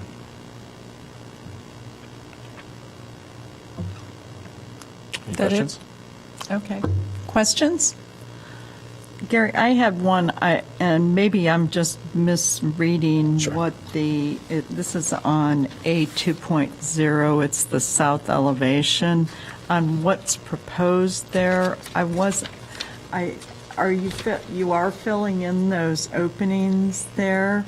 We are. If you look below, Yeah. zoom out there just a little bit, Carlos. So these two windows Yeah. are existing. Yeah. Those were relocated from somewhere in the house. They were. This one was cut up and reinstalled, and this was salvaged, we think, from the rear of the house. If you look, you can see the addition.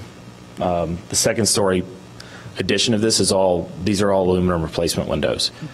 So we think they salvaged windows during that phase. So what we're doing is installing these two windows at the extreme ends of the kitchen and infilling those two stucco openings where the existing kitchen windows are. Now, what do those windows look like? Go to the. Is there a picture of them back in here? There is. Go to Carlos 1.2. The new. They're going under cabinets. They are. So go to one. There you go. So this is the awning window we're proposing. Okay, this is the existing window. So we're replicating this grill. Okay.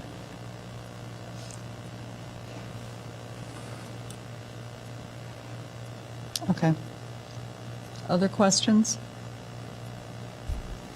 What's a rain garden? What are you calling a rain garden? I'm sorry? You were talking about you want to have a rain garden It's a pervious rock-filled garden that has soil underneath it. The problem in between these houses is the eaves cross the property line, so there's no sunlight. So we'd like to put something there that would absorb water. There are some plant materials that will grow in darkness and in rocks, but we'd like to have something that captures the water as opposed to running it back into the basements. So it's also our suspicion that the house to the south is going to be sold as a tear down in the near future, so we'd like to put some kind of buffer between the properties. Other questions? Are we ready to entertain a motion on it? And then we also have the zoning recommendations. Ooh. here. Which comes first?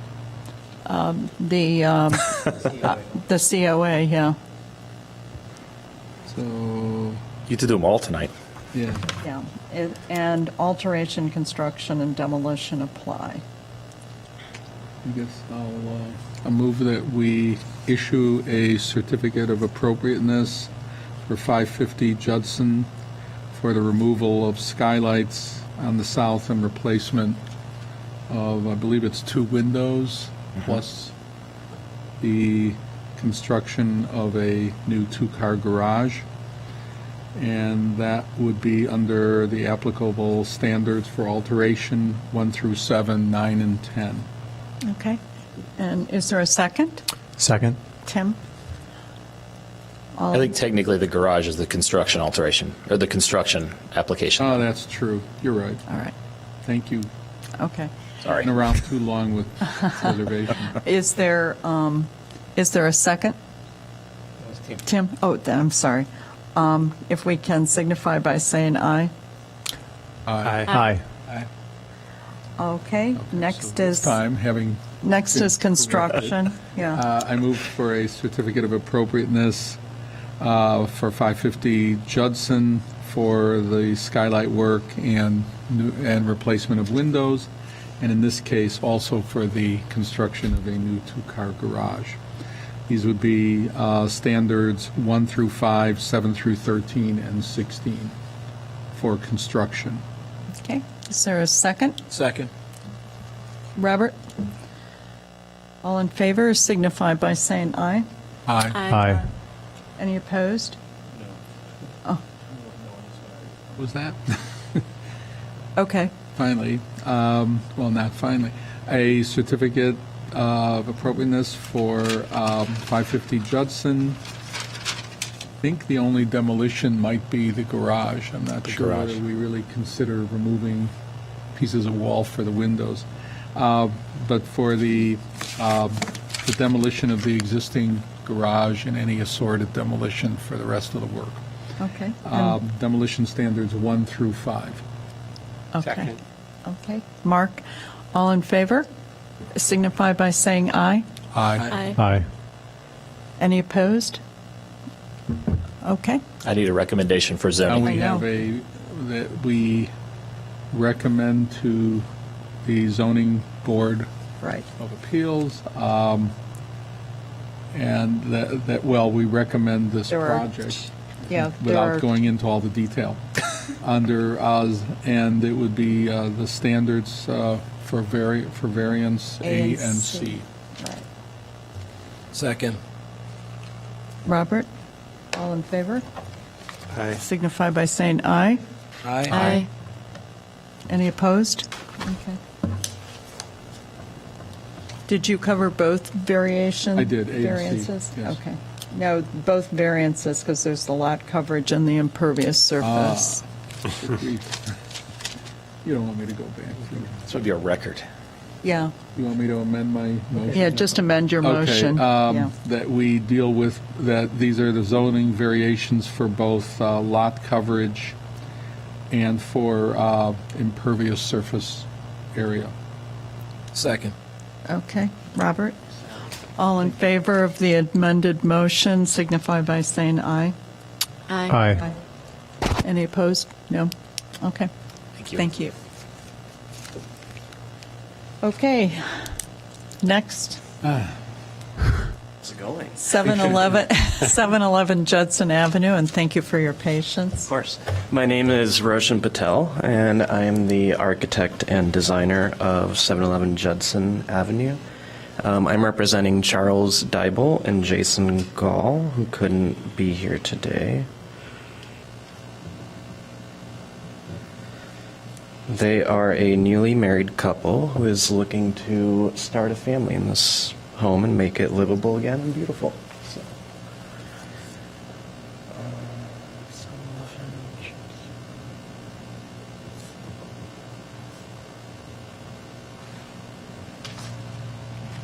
You want to go ahead and take us through the project?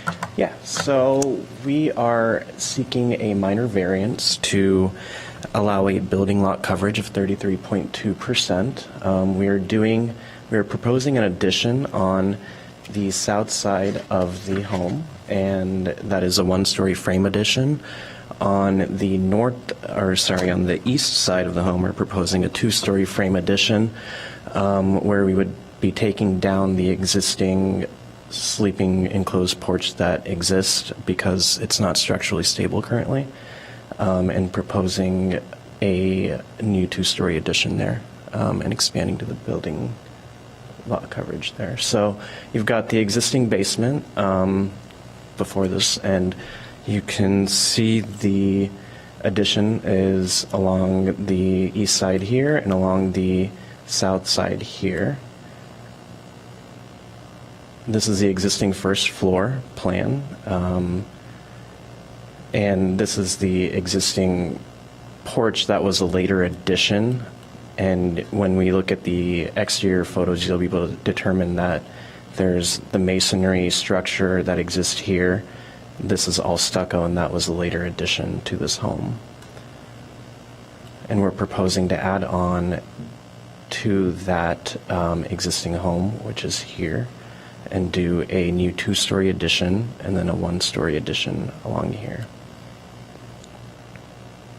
This is the second floor, and this is where that current porch is that you'll be able to see in the pictures. We're adding on to the first floor, and we're pulling back to create an outdoor terrace here as well. This is the existing attic, and you can see that this is the unfinished attic space. We're doing some vaulted ceilings here to give a nice open ceiling in the master suite as well as the bathroom.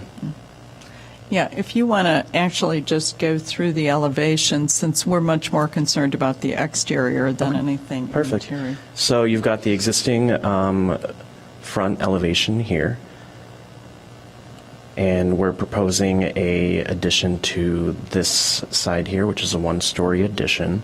So our clients really like the traditional details that are on the existing home and as well as in the neighborhood. We have these, I have a picture of it here. The masonry columns have this detailing of the brick that's projecting out. We really like that detail, but it doesn't stand out currently, so what we're looking to do is replace those with limestone, same size, same projection, and the existing home has limestone on it as well. We're looking to incorporate a wood trim on the front facade and all the way around as well.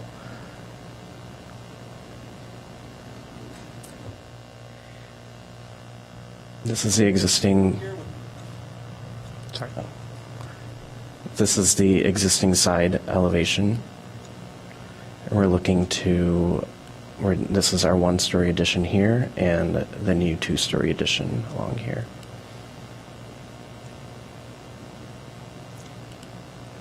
The existing rear addition, which inside is not structurally stable currently, so it would need to be taken down.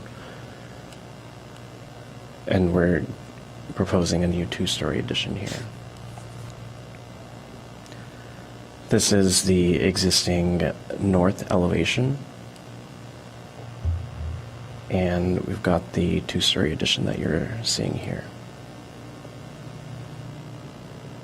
And these are the 3Ds. Okay.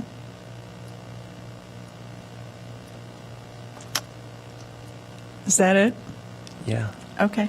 I had a couple of quick questions. Yes. The first one that you had mentioned replacing the brick decorative detail that's on the front porch. I saw a lot of no's, which, and this is something that is new as well. So I would love for you to walk me through and just kind of give me your. Essentially, for this particular type of house, that's a very common detail, and I'm not sure that necessarily replacing it wasn't necessarily something that was to call attention to it, and that would be something that I would be. I would encourage you to retain that as it is, because I think that that's really one of the things that makes the outside or the front porch entrance really. The screen that you have that's on the south elevation. On the second story. On the second story. Yeah. You want to talk a little bit about that? Sure. So that's their new master suite, and it's facing the neighbor's home. So with the terrace there, we wanted to do something that was decorative and something that was new to provide some sort of privacy. Okay. All right. Then my final question was on the, it would be my notes over the elevation here. On the east elevation, there's a photo there that I didn't quite understand the relationship. So that is the window of the original home in the front where you see the rounded portion of the, if you go to the front elevation.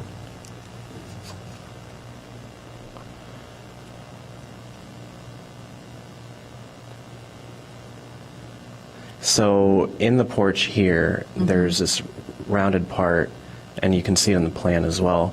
Those are the existing windows there, and that we're using as our precedent to create a language throughout the rest of the home. Because in the newer stucco addition that exists, there's some that have divided lights on both panes, and then you have these aluminum double hung windows right now that are there, and so it's just kind of we're using these. I understand. Yeah, as kind of the language and precedent for. Other questions? Yes, I'd like to see. I'm not sure we focused first on the porch, rear porch that you're removing. Could you show a photograph of what you're removing? Yeah.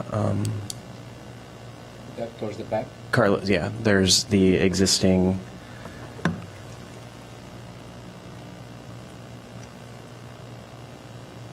If you keep. Oh.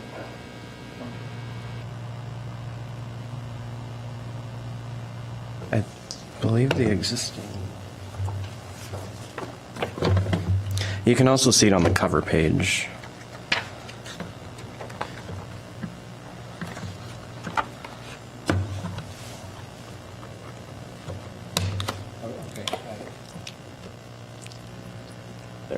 I'm sorry, so that's the rear. Can you just use the pointer to show what you're removing? Yeah, so this whole portion here is the rear porch, and this is basically sagging down the structure in it currently.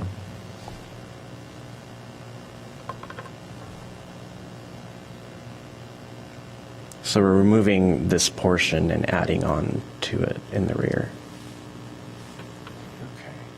And when was that? Was an addition from? That's what it looks like from the way that the structure is currently. Okay.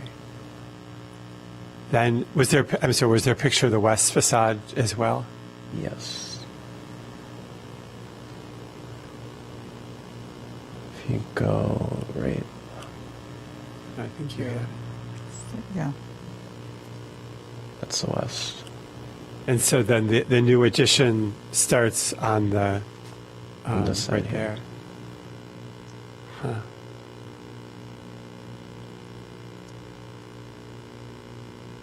So what happens to the existing edge of the porch? It looks like it goes out beyond the home. Are you saying this? Yeah. That we're not adding on to, we're only adding on to this side of the home here. It's behind the porch. Yes. I think it shows up either in your perspective or the elevations. Mm-hmm. Go to those.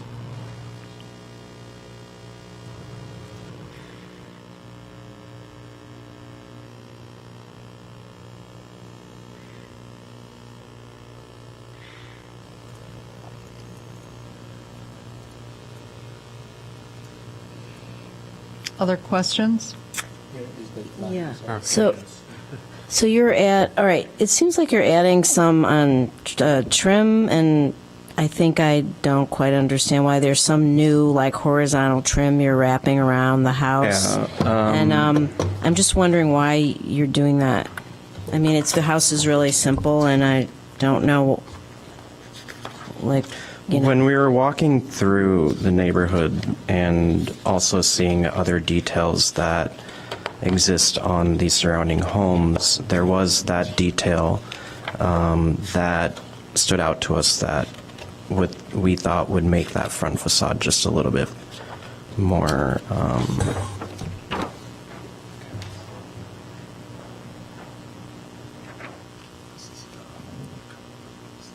Roshan, do we have that on the presentation, or is it new? The I can- illustration you give it. Yeah, if you can That was circulate just- that, I'm just brought to please. That in your, That's in the hard copy see this? that I gave you. It didn't make it onto this. Oh, okay. Sorry, I'll give it back to you. They're just precedent images of the side addition and the. There a few of the certainly are details. houses of this era that, I mean, my own house has similar trim that kind of butts into the second floor windows. But I think from the preservation standard point of view, Right. we don't want to see decorative details be added that didn't exist on this house Okay. in the past if they're not serving some necessary functional purpose. So just to kind of decorate it by adding more trim or swapping out brick for limestone, we don't want to really see Okay. those kinds of changes be made. No. While we're, and I think I'd like to talk more about the one-story portion of the addition that you see from the front elevation and kind of how that's detailed and why you've done what you've done. So I guess I'd like to hear you talk about, I mean, that side room with the triple windows.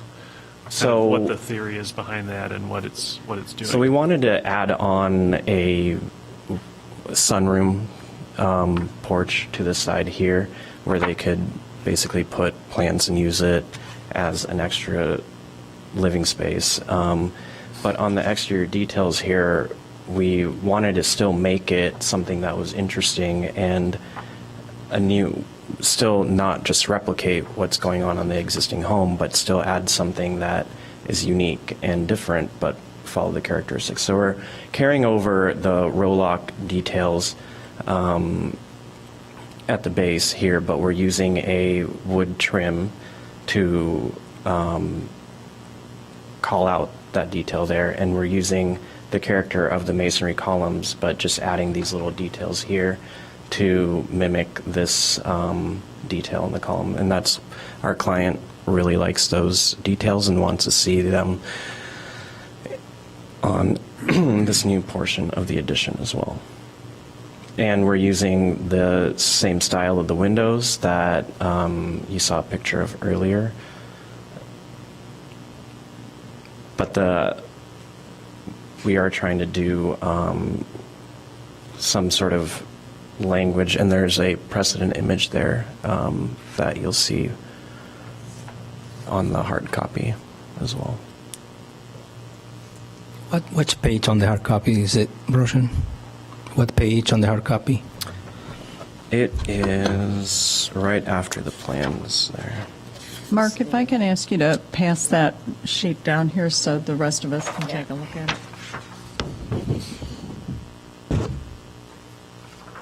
Yeah, What is the material in the exterior of the addition? So this is all stucco, and this is going to be wood. The detailing and all the trim is going to be wood.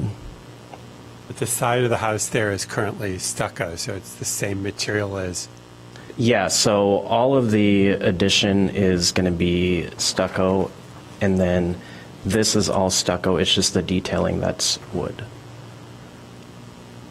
And the existing home is stucco on the second story. It's just masonry on that first, which we're preserving on the interior in that new green room.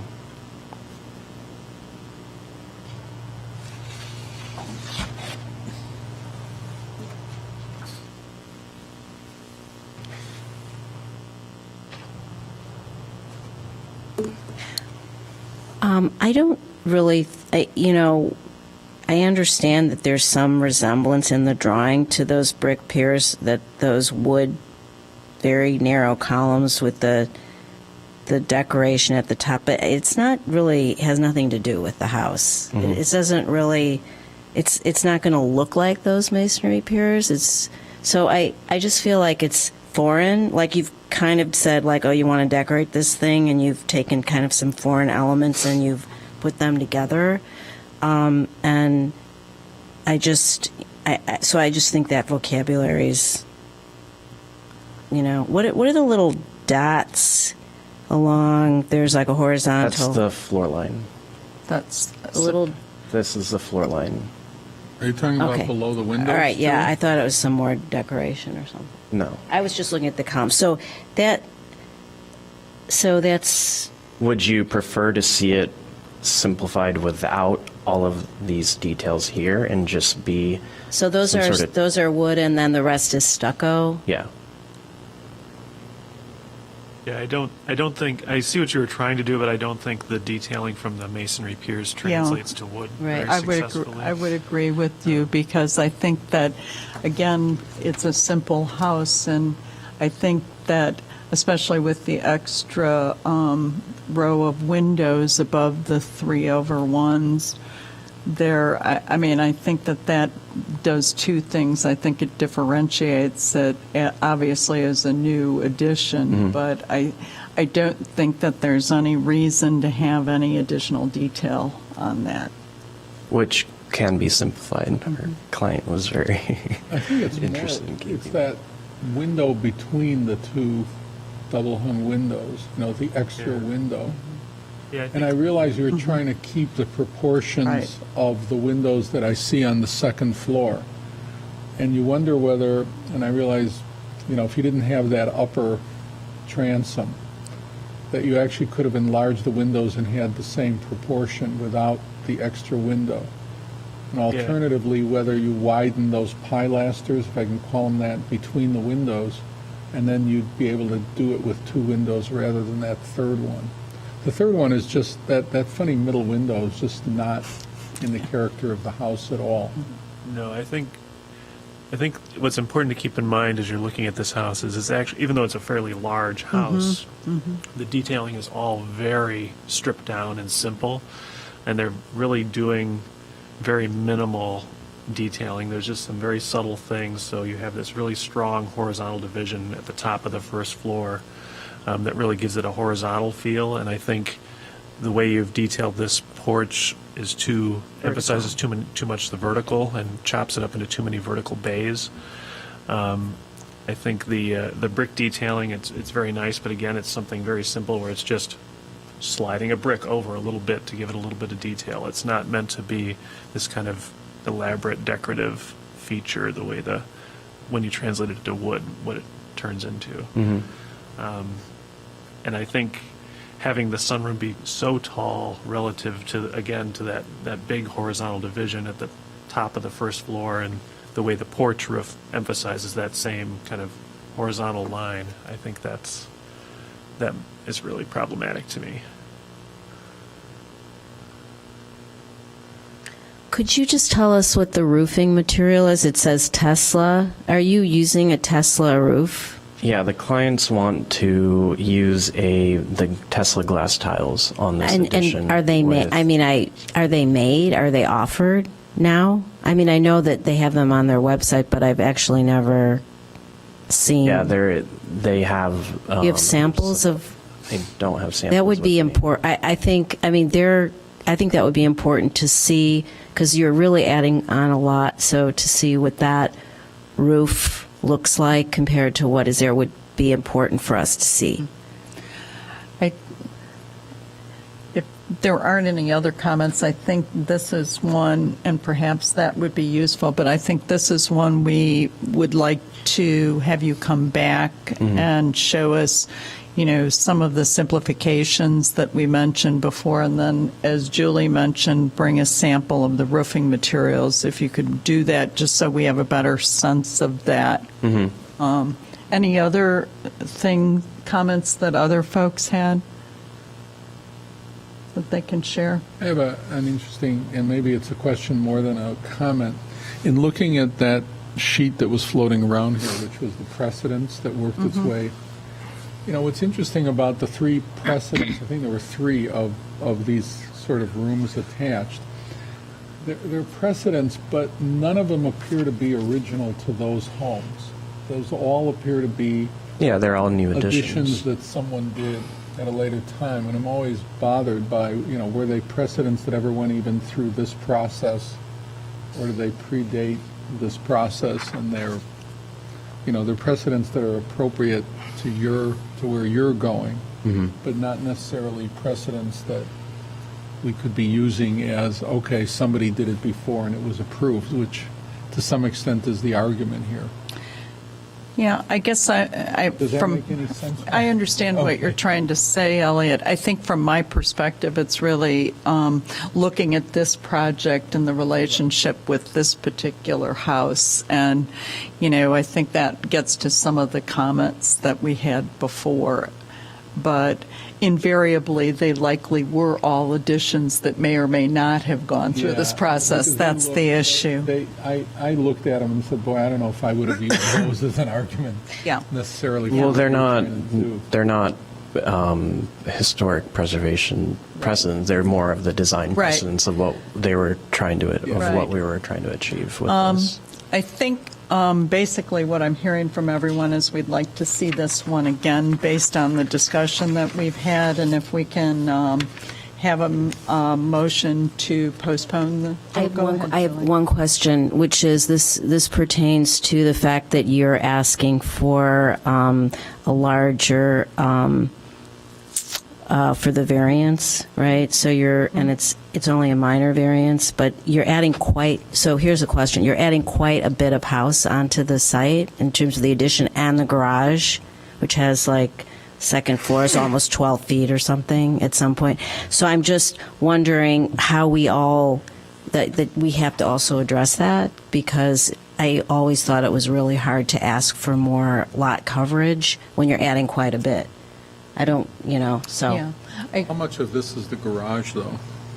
That's just, so. That's just the foot. It's maintaining the same. It's a minor variance, the way that it's listed. 3%, so you can go up how much percent? It's 35% with the minor minor, variance, otherwise and becomes 30 is the well, required. Yeah, I think that, from my perspective, we can look at that once we get, because some of that's going to relate to what you're doing with the garage too. So The garage isn't expanding by building coverage, it's just expanding a floor. a floor, right? Yeah, I noticed that.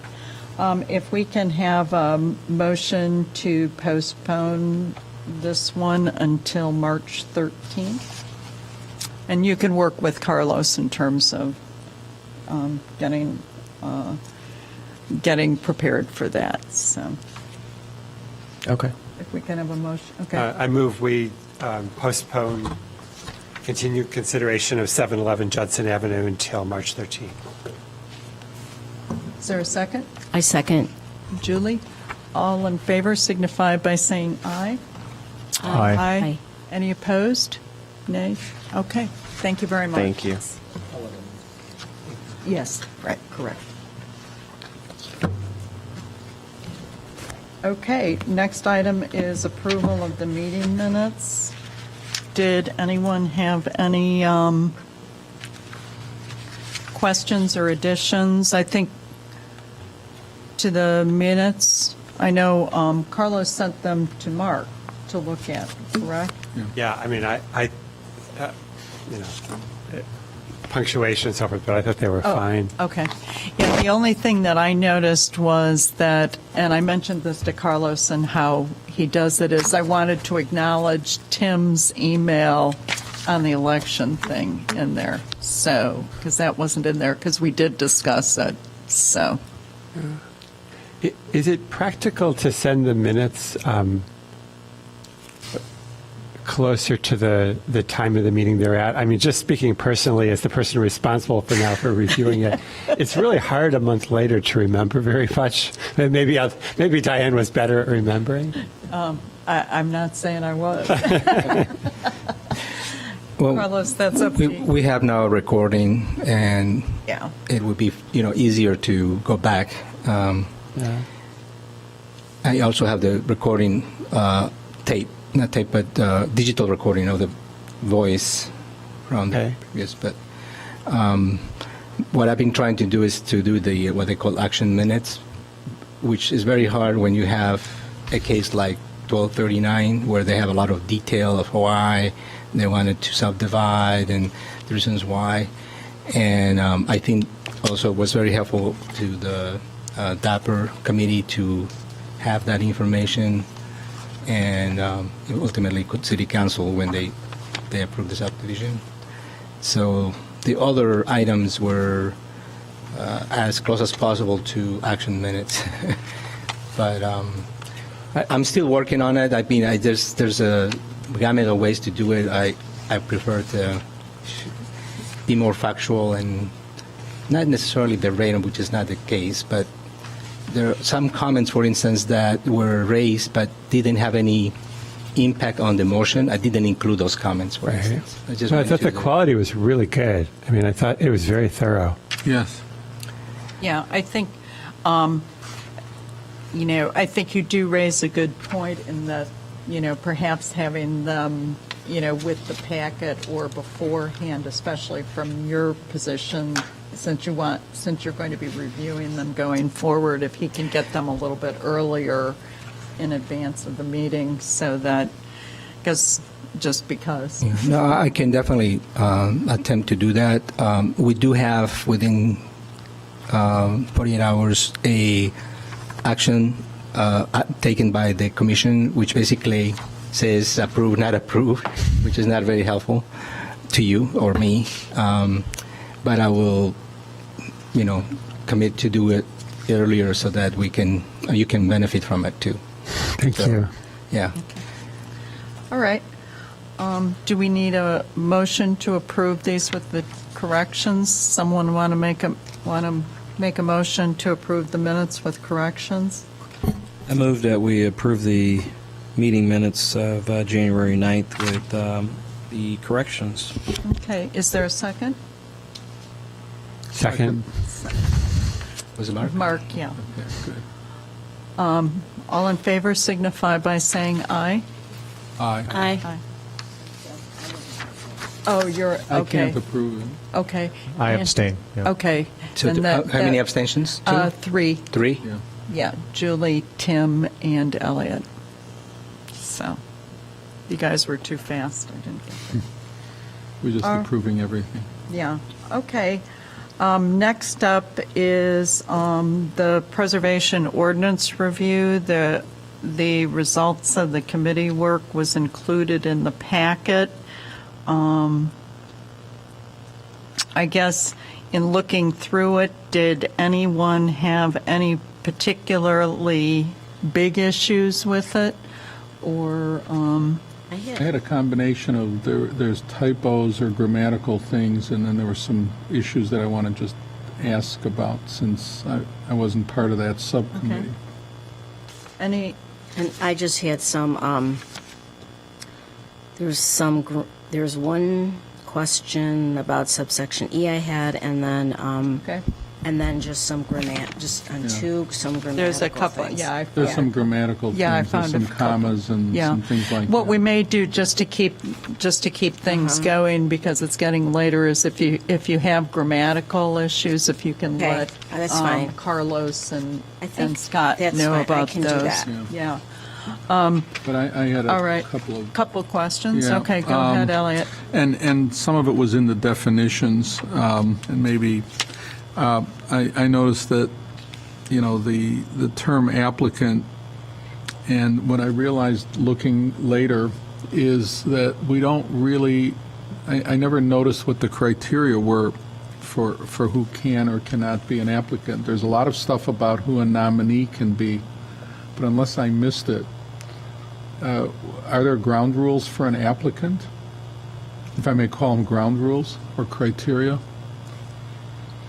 I mean, this just says the person who submits an application, which implies anybody walking down the street. Typically, I couldn't find anything. Under nominee, there's a lot of things about who may or may not be, and I have a question about that later.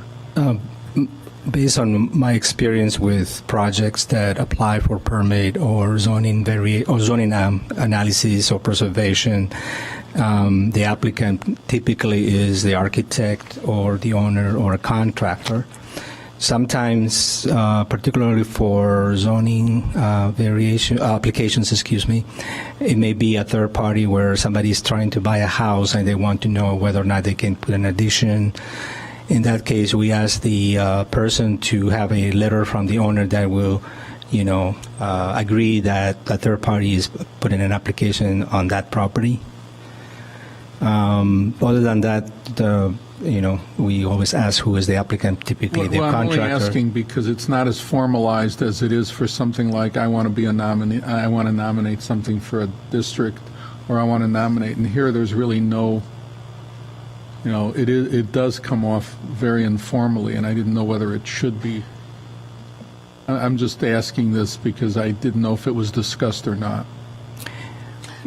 We never just. We never discussed it, and I don't know that it would need to Yeah. be, because Yeah. everything, other than the landmark nomination, which Yeah. could come from there's a specific list of There's a people. list of people in Okay. the Other ordinance, Other things, yeah. it's like it wouldn't. it The would never landmark come up unless designation you were was gonna fairly do- clear. That's Yeah. why I brought it Yeah, up. I didn't see yeah. anything But in for, terms like, of who certificate can apply. appropriateness, it would never come up if you weren't planning a project, and no one's going Well- to plan a Yeah. project for a building they don't. That they Yeah. don't Don't have own. some Or relationship some relationship with the relationship to, yeah. And a minor thing right below that is, I'm wondering whether application should say formal submission rather than a form. That's just the beginning of that sentence, a form under application, and that seems, there's more to it than a form. I'm talking about that, the definition of application. Yeah, well, I guess the issue, from my standpoint, I guess I think that one's okay, because when we have the application, all of that other information is part of that. So, and that's something that, can change over time too, in terms of the form itself. I'm curious, district on page 4, Carlos. District was, that entire definition is wiped out? Am I correct? It looks like everything is gone. But if you look at it, there's another definition for local historic district that's. Right, and the reason I raise it is throughout the text, the word district is used constantly without reference to either local historical district or anything else. Okay, that's probably. So I'm just asking whether or not, I'm not saying you shouldn't have, and I understand why you took this out, but then district is then used indiscriminately, if I can use that. It wasn't used I know. indiscriminately. All right, I know, but what I'm saying is, there's a couple of things like that. If you go to repair, I had that's page 7. It was just things like, it's always problematic to define a word by saying repair and then using repair as part of the definition. We're defining it by the word Right, itself. I understand so, what you're saying. Okay. Yeah, that makes sense. Yeah, these were, For a while, I thought dapper hadn't been defined, and I had missed it, and I kept saying it's the only one that we don't say anything about. Right. And I'm going to jump all the way to, on page 23, Okay. it's item 14, Carlos. If somebody's got a copy there. Yeah. I printed We're it all looking out. at At the end of it all, when we're talking about innovative design, it says innovative new construction or addition shall comply with the standards in City Code Section 289-B, or 2-. But that is the section that it's contained in. So what are we actually saying when we're saying it can comply to the standards that this thing is a part of? We had a lot of discussion about that, and Julie, you can jump in on that one, because essentially what we did was break out that between the standards for alteration and the standards for construction, and that is. I think the notion was, no, I think the discussion was more on the topic that just because something would be an innovative design doesn't mean all the other standards go out the window. Go out the window, right. You still have to comply with all the other standards. Well, but as then it should say with the other, I mean, it sort of But says. but it was kind of like the legalese then. Yeah, it just came off as being, it's going to comply to the standards of which I'm a part of, and I'm not sure. It just- seems very circular. It is circular, It's but meant to be, I don't remember that we put this in. Yeah, So I'm not sure where the words came from. Oh. I mean, this has been through a lot of yeah, hands. city code But section. it doesn't mean anything.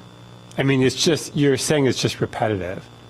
Well, I'm not clear what it's saying. It's saying that you're innovative, but within the constraints of all of these other. What all the other Standards. standards is. It's really consistent with the words Yeah. right before it, Right. if you look Okay. at it. Right. Okay, I mean, it just, reading it seemed, I don't know why it's there, but I don't think Okay. it changes the meaning one I don't think iota. it does either. What was two? if so you it's guys two- don't know, I think you. I'm just the guy that came along later. I don't know that language, city No, you code didn't. section. No, it said I something. think that that's I think something, that because you have to remember that legal actually Yeah. reviewed this Okay, they put that after in we there. completed So it. is there So all of this? some of these things may have been added because it needs to be in a consistent format that they use for all the ordinances. One, and I'll just drop one last one on page Sure. 33. On 23? 33. 33? Okay. That was. Yeah, and this is just something that probably fell through the cracks. Down at 218.6, it's the fees, wherever that is. Oh, 2816, is that what you're talking Yeah, about? it says fees, it's on page 33. Persons who shall, it says by the Historic Preservation Commission, which is not the name. Oh, very good one, yep. It should be by the Preservation Commission. It's the only The, time.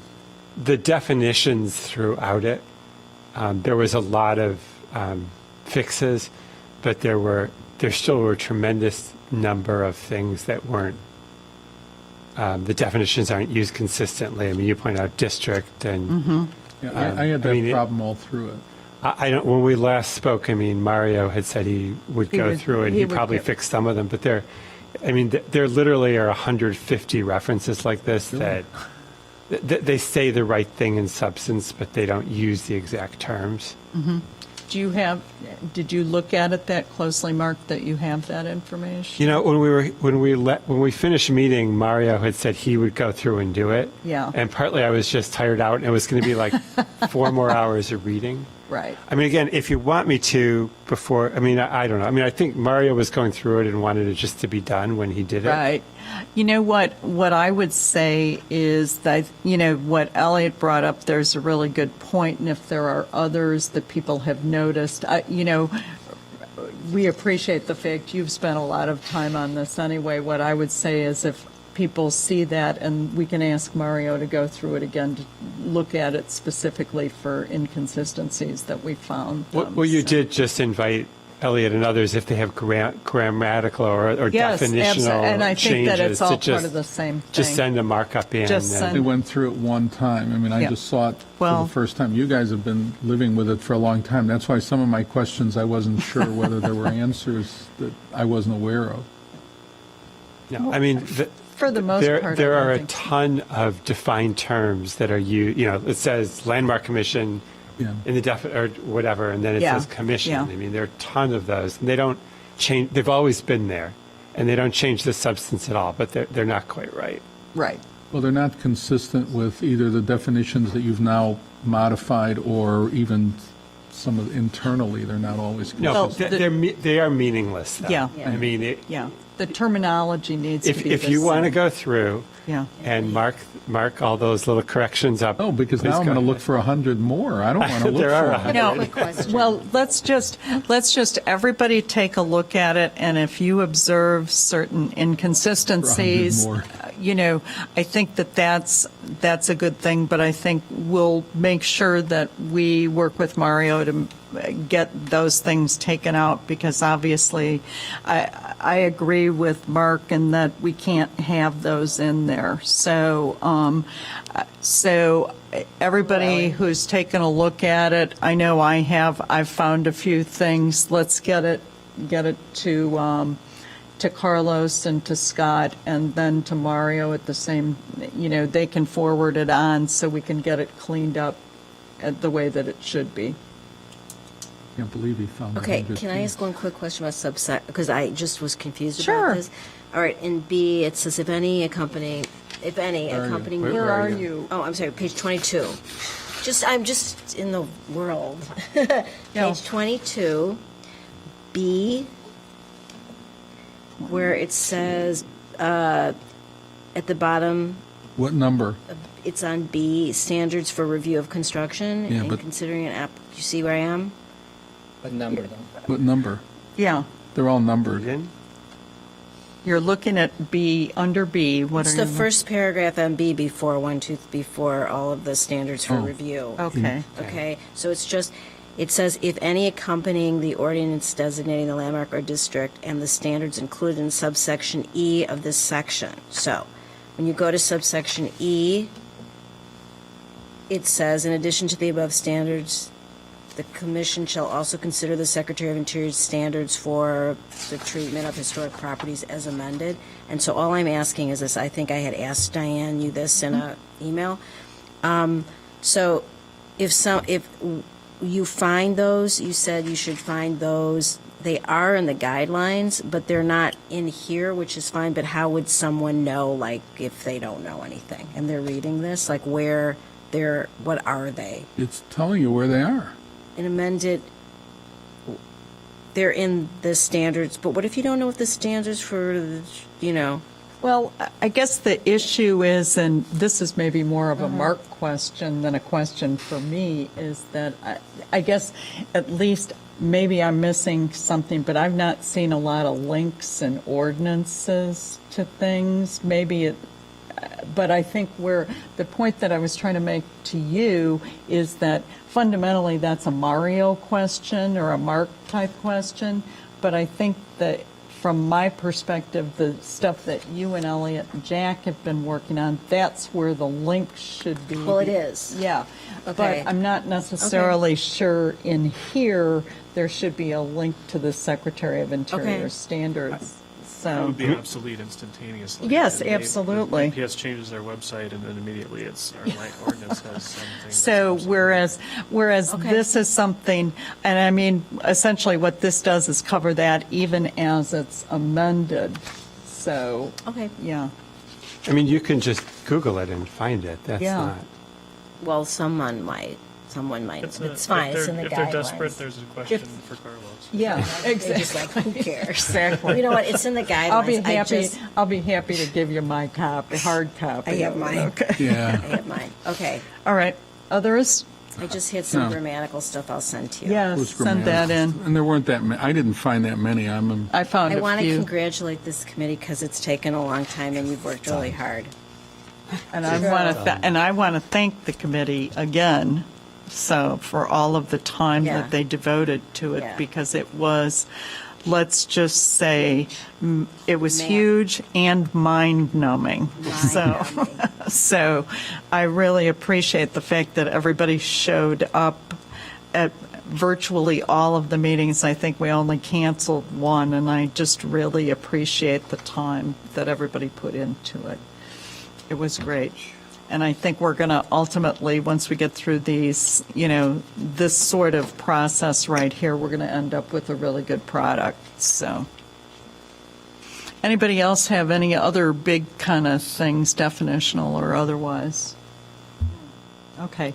If you can, what I would ask is if you can get these in to Carlos within the next week. If you can do it in the next couple of days, that would be even better. So we can keep this moving along. What do we need to do for approval? Well, what I want to do is assemble all of the stuff that we have, and so that it can go to Mario, so that he can go through and look at this again. So, and then once we get it in this format, and maybe that's the time to ask you to take a look at it again, if you don't mind, just to read through it. Well, I'll read it again now for Okay. definitional things. Yeah, if you would do that, that would be great. And get it to Mario so that we can make sure that there's the final cleanup on it. And we can, if we have to, we'll look at it one more time, but I'd like to make sure that it's in a format where it can actually go to, where does it go, P&D to start? Yes, it would likely be to Planning P&D. Development Committee. Okay. Do we need to approve it at the next meeting? Yeah, after it's done? we'll have to approve it first. Right, we'd like a recommendation, Yeah. from the commission for those changes to the Yeah, ordinance. but that's why I'd like to keep it going so that we can get it in as soon as possible. So, all right. Great. Julie, did you guys have anything to? Well, here's the thing. We have not done a thing because everything was in Carlos's hands. I just want to say that. So I am That really was not nicely sure. done. Hello, sorry, Carlos. Little bus, Yeah, nice move.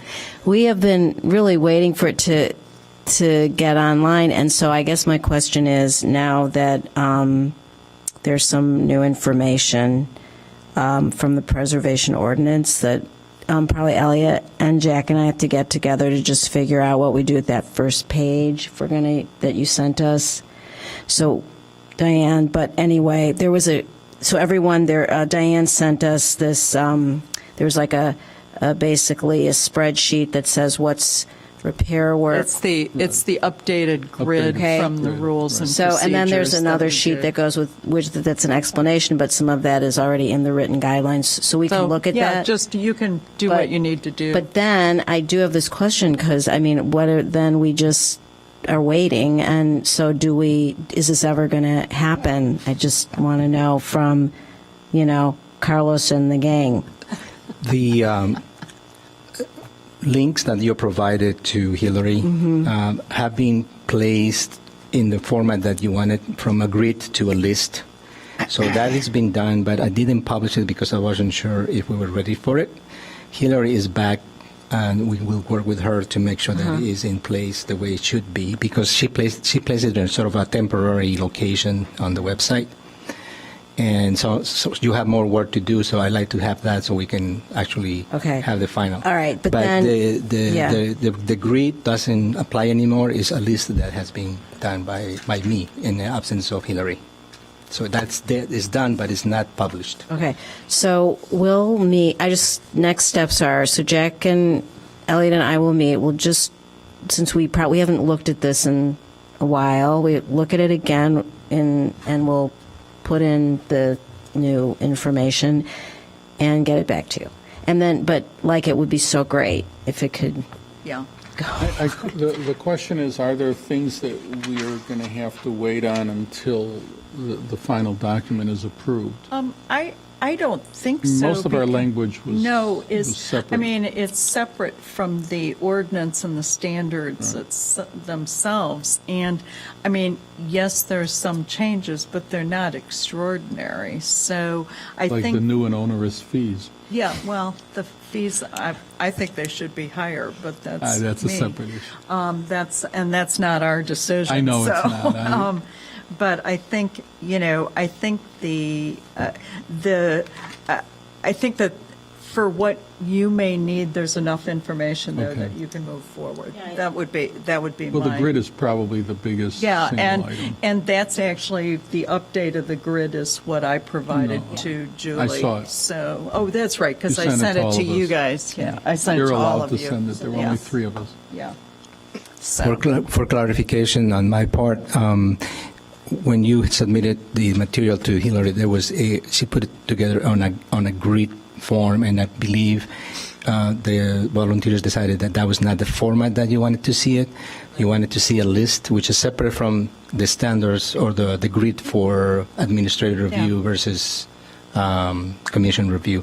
So there's 2 type of grids. One is no longer in place. The other one is in the rules and procedures. Right. Yes. Okay. Moving right along, Carlos, Preservation Awards. Yes, I've been in touch with our videographer. We're talking about timing for doing the video for the council presentation, and he was concerned mostly with the weather rather than the ability to do it, because he said, I have experience doing it now. My concern is if in April we have good days for shooting the video. So my question to the commission is, do we still want to pursue the May meeting for the video with the commission, or do you want to wait until even the applicants want to wait until they have a better weather condition, or they have a better garden or landscape? It's always been an issue that it's too soon to take photographs. So I don't know if you have any thoughts about that. Well, I think we'd usually timed it shot for a May date because of it being Preservation Month. Right. So I guess we can have the reception in May, and maybe the video following that, or I just want to make sure we have time to do the video. Yeah. I guess the question that I have is, I know that different folks different commissioners have suggested potential award recipients. Has that been determined, or have they been judged, or where are we on that? No, because we are going to be calling for more nominations. okay. These are resolutions from the commission. We usually put out a newsletter, and part of the newsletter, the call for nominations, which will be coming out soon. Yeah. Okay. And I have also prepared a list of former projects from 2016, and I was planning to do it for 2015, so you also have a list of former projects that you might want to consider for nomination, so I will present that to you this week. Okay, that would be great, because I think that, April, I would guess there's probably a date that could be halfway decent somewhere in there. From the previous meetings, we have from the commission itself, 3 suggestions only, so I'm following those. Okay, so once Carlos sends the list out, if we can, make any suggested nominees for the Preservation Awards, that would be great. As far as the CLG grant, that's something frankly, Carlos had gotten the information from the State Historic Preservation Office. I've been taking a look at that. There's probably going to be a little bit more to follow, though it's going to have to be fast because the deadline is in March. But it's what we were looking at is the possibility of getting some sort of grant for training or education of some sort for the commission. So unfortunately, I wanted to talk with Rachel Leibowitz from the state office, but we haven't been able to, our schedules, we've been playing phone tag is really what's happening. So once I talk with her, I'll have a better sense, and what I may do is send out via Carlos a separate kind of communication on that. The camp training was one issue that we had talked about. They have some stuff. I was talking with a couple of folks that I work with about some, potential public education stuff that would be low cost, no cost, because these grants require a match. So there's an issue fiscally and otherwise with that. So we've got to kind of figure out what we can do where we can match it in kind. So, but I'll let you folks know, and what I'll probably do is once I finally do talk with Rachel, I will circulate some information. So, okay. So, Anything thank you. to add? Well, for my part, I will prepare the application for Right. the camp. Right. And we already have information from the organization. And I already at least contacted our staff. There's a number that the city should have. I was told that we have it, but I still need to find who can provide that number. Right, that's okay. But I think I can also call the state and see if they have the number themselves. But that's the number that we have to use. Okay. Other than that, we have the information from the preliminary attempt that we did for the camp training. So Right, that in information is November. there. Yeah. So the deadline is, just for information, March 15. Right. And I think the next thing is to adjourn. Do you, one thing that's not on the agenda, do you want a quick update on the streetlight thing? Oh, yeah, that would be great. I've been going to those meetings. I thought about that as I was walking in tonight. I was like, I wonder what's going on with the Talmadge There's light. not too much to report. There's 2 blocks on Seward that have mock-ups of new lights installed already, and that's the blocks between Dodge and Dewey and Florence. And correct me if I'm wrong, I think the difference is that there's 2 different color temperatures of bulb installed on those. It's on Seward. as you go Seward east of Dodge. east of Dodge. Start driving east, you'll see it. It's like definitely noticeable. Oh, okay. Because it's a different color than the existing light. In any case, they've kind of, again, prefacing this by there's no money and no intent to go around and replace all of the streetlights immediately. It's just they want to have a standard in mind for when small projects come up or a streetlight breaks, they are replacing them in a consistent way. And there's 4 different options that are still on the table. One would be just putting a new lamp, a new bulb inside the existing streetlight. That's not very appealing because it doesn't really improve things much. Keeping the existing light post as is and just replacing the head, for lack of a better word. So the glass portion at the top would be replaced with a replica that matches more or less what exists, or it would be rebuilt, I should say. So it would be the same structure, but it would be rebuilt so that the lamp is kind of up in the crown and there's not a glass. The top of it isn't glass, the top would be solid and the light bulb would be concealed there and shining down more. And then there's 2 variations of total replacement, one with kind of cast metal matching exactly what we have now, and one with fiberglass that would be similar but not quite as precisely matched. And there's some problems with the manufacturer. There's talk of, do they buy the molds from the manufacturer who is making the metal castings, who has gone bankrupt? They have it, because I knew there was only There's one only one. firm in the country that Yeah, makes them. So there's. Oh, wow. So What that's. Ken is leaving out are the public comments. You weren't there for the public meeting, They said it was I think the summary or the takeaway from the public meeting was people like the Talmadge lights, don't mess them up. It's But make it worse. brighter. Yeah. The basic comments are, we like it, they're worried about birds, they're worried about all sorts of things, they all feel that they're more than bright enough. But this also turns out to be a fairly vocal group.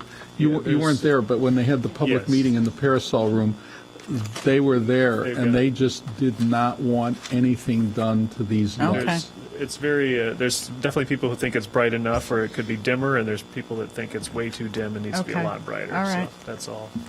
Okay. It's amazing. Anyway, that's All what's right. going on with that. All right. Oh, and the main thing is there's a survey coming out soon, so watch for that Oh, online okay, survey. that's good to know. I would encourage everybody to do it because, as I said, there was a very small minority at the public meeting, and then they solicited comments, and even the comments were fairly minimal.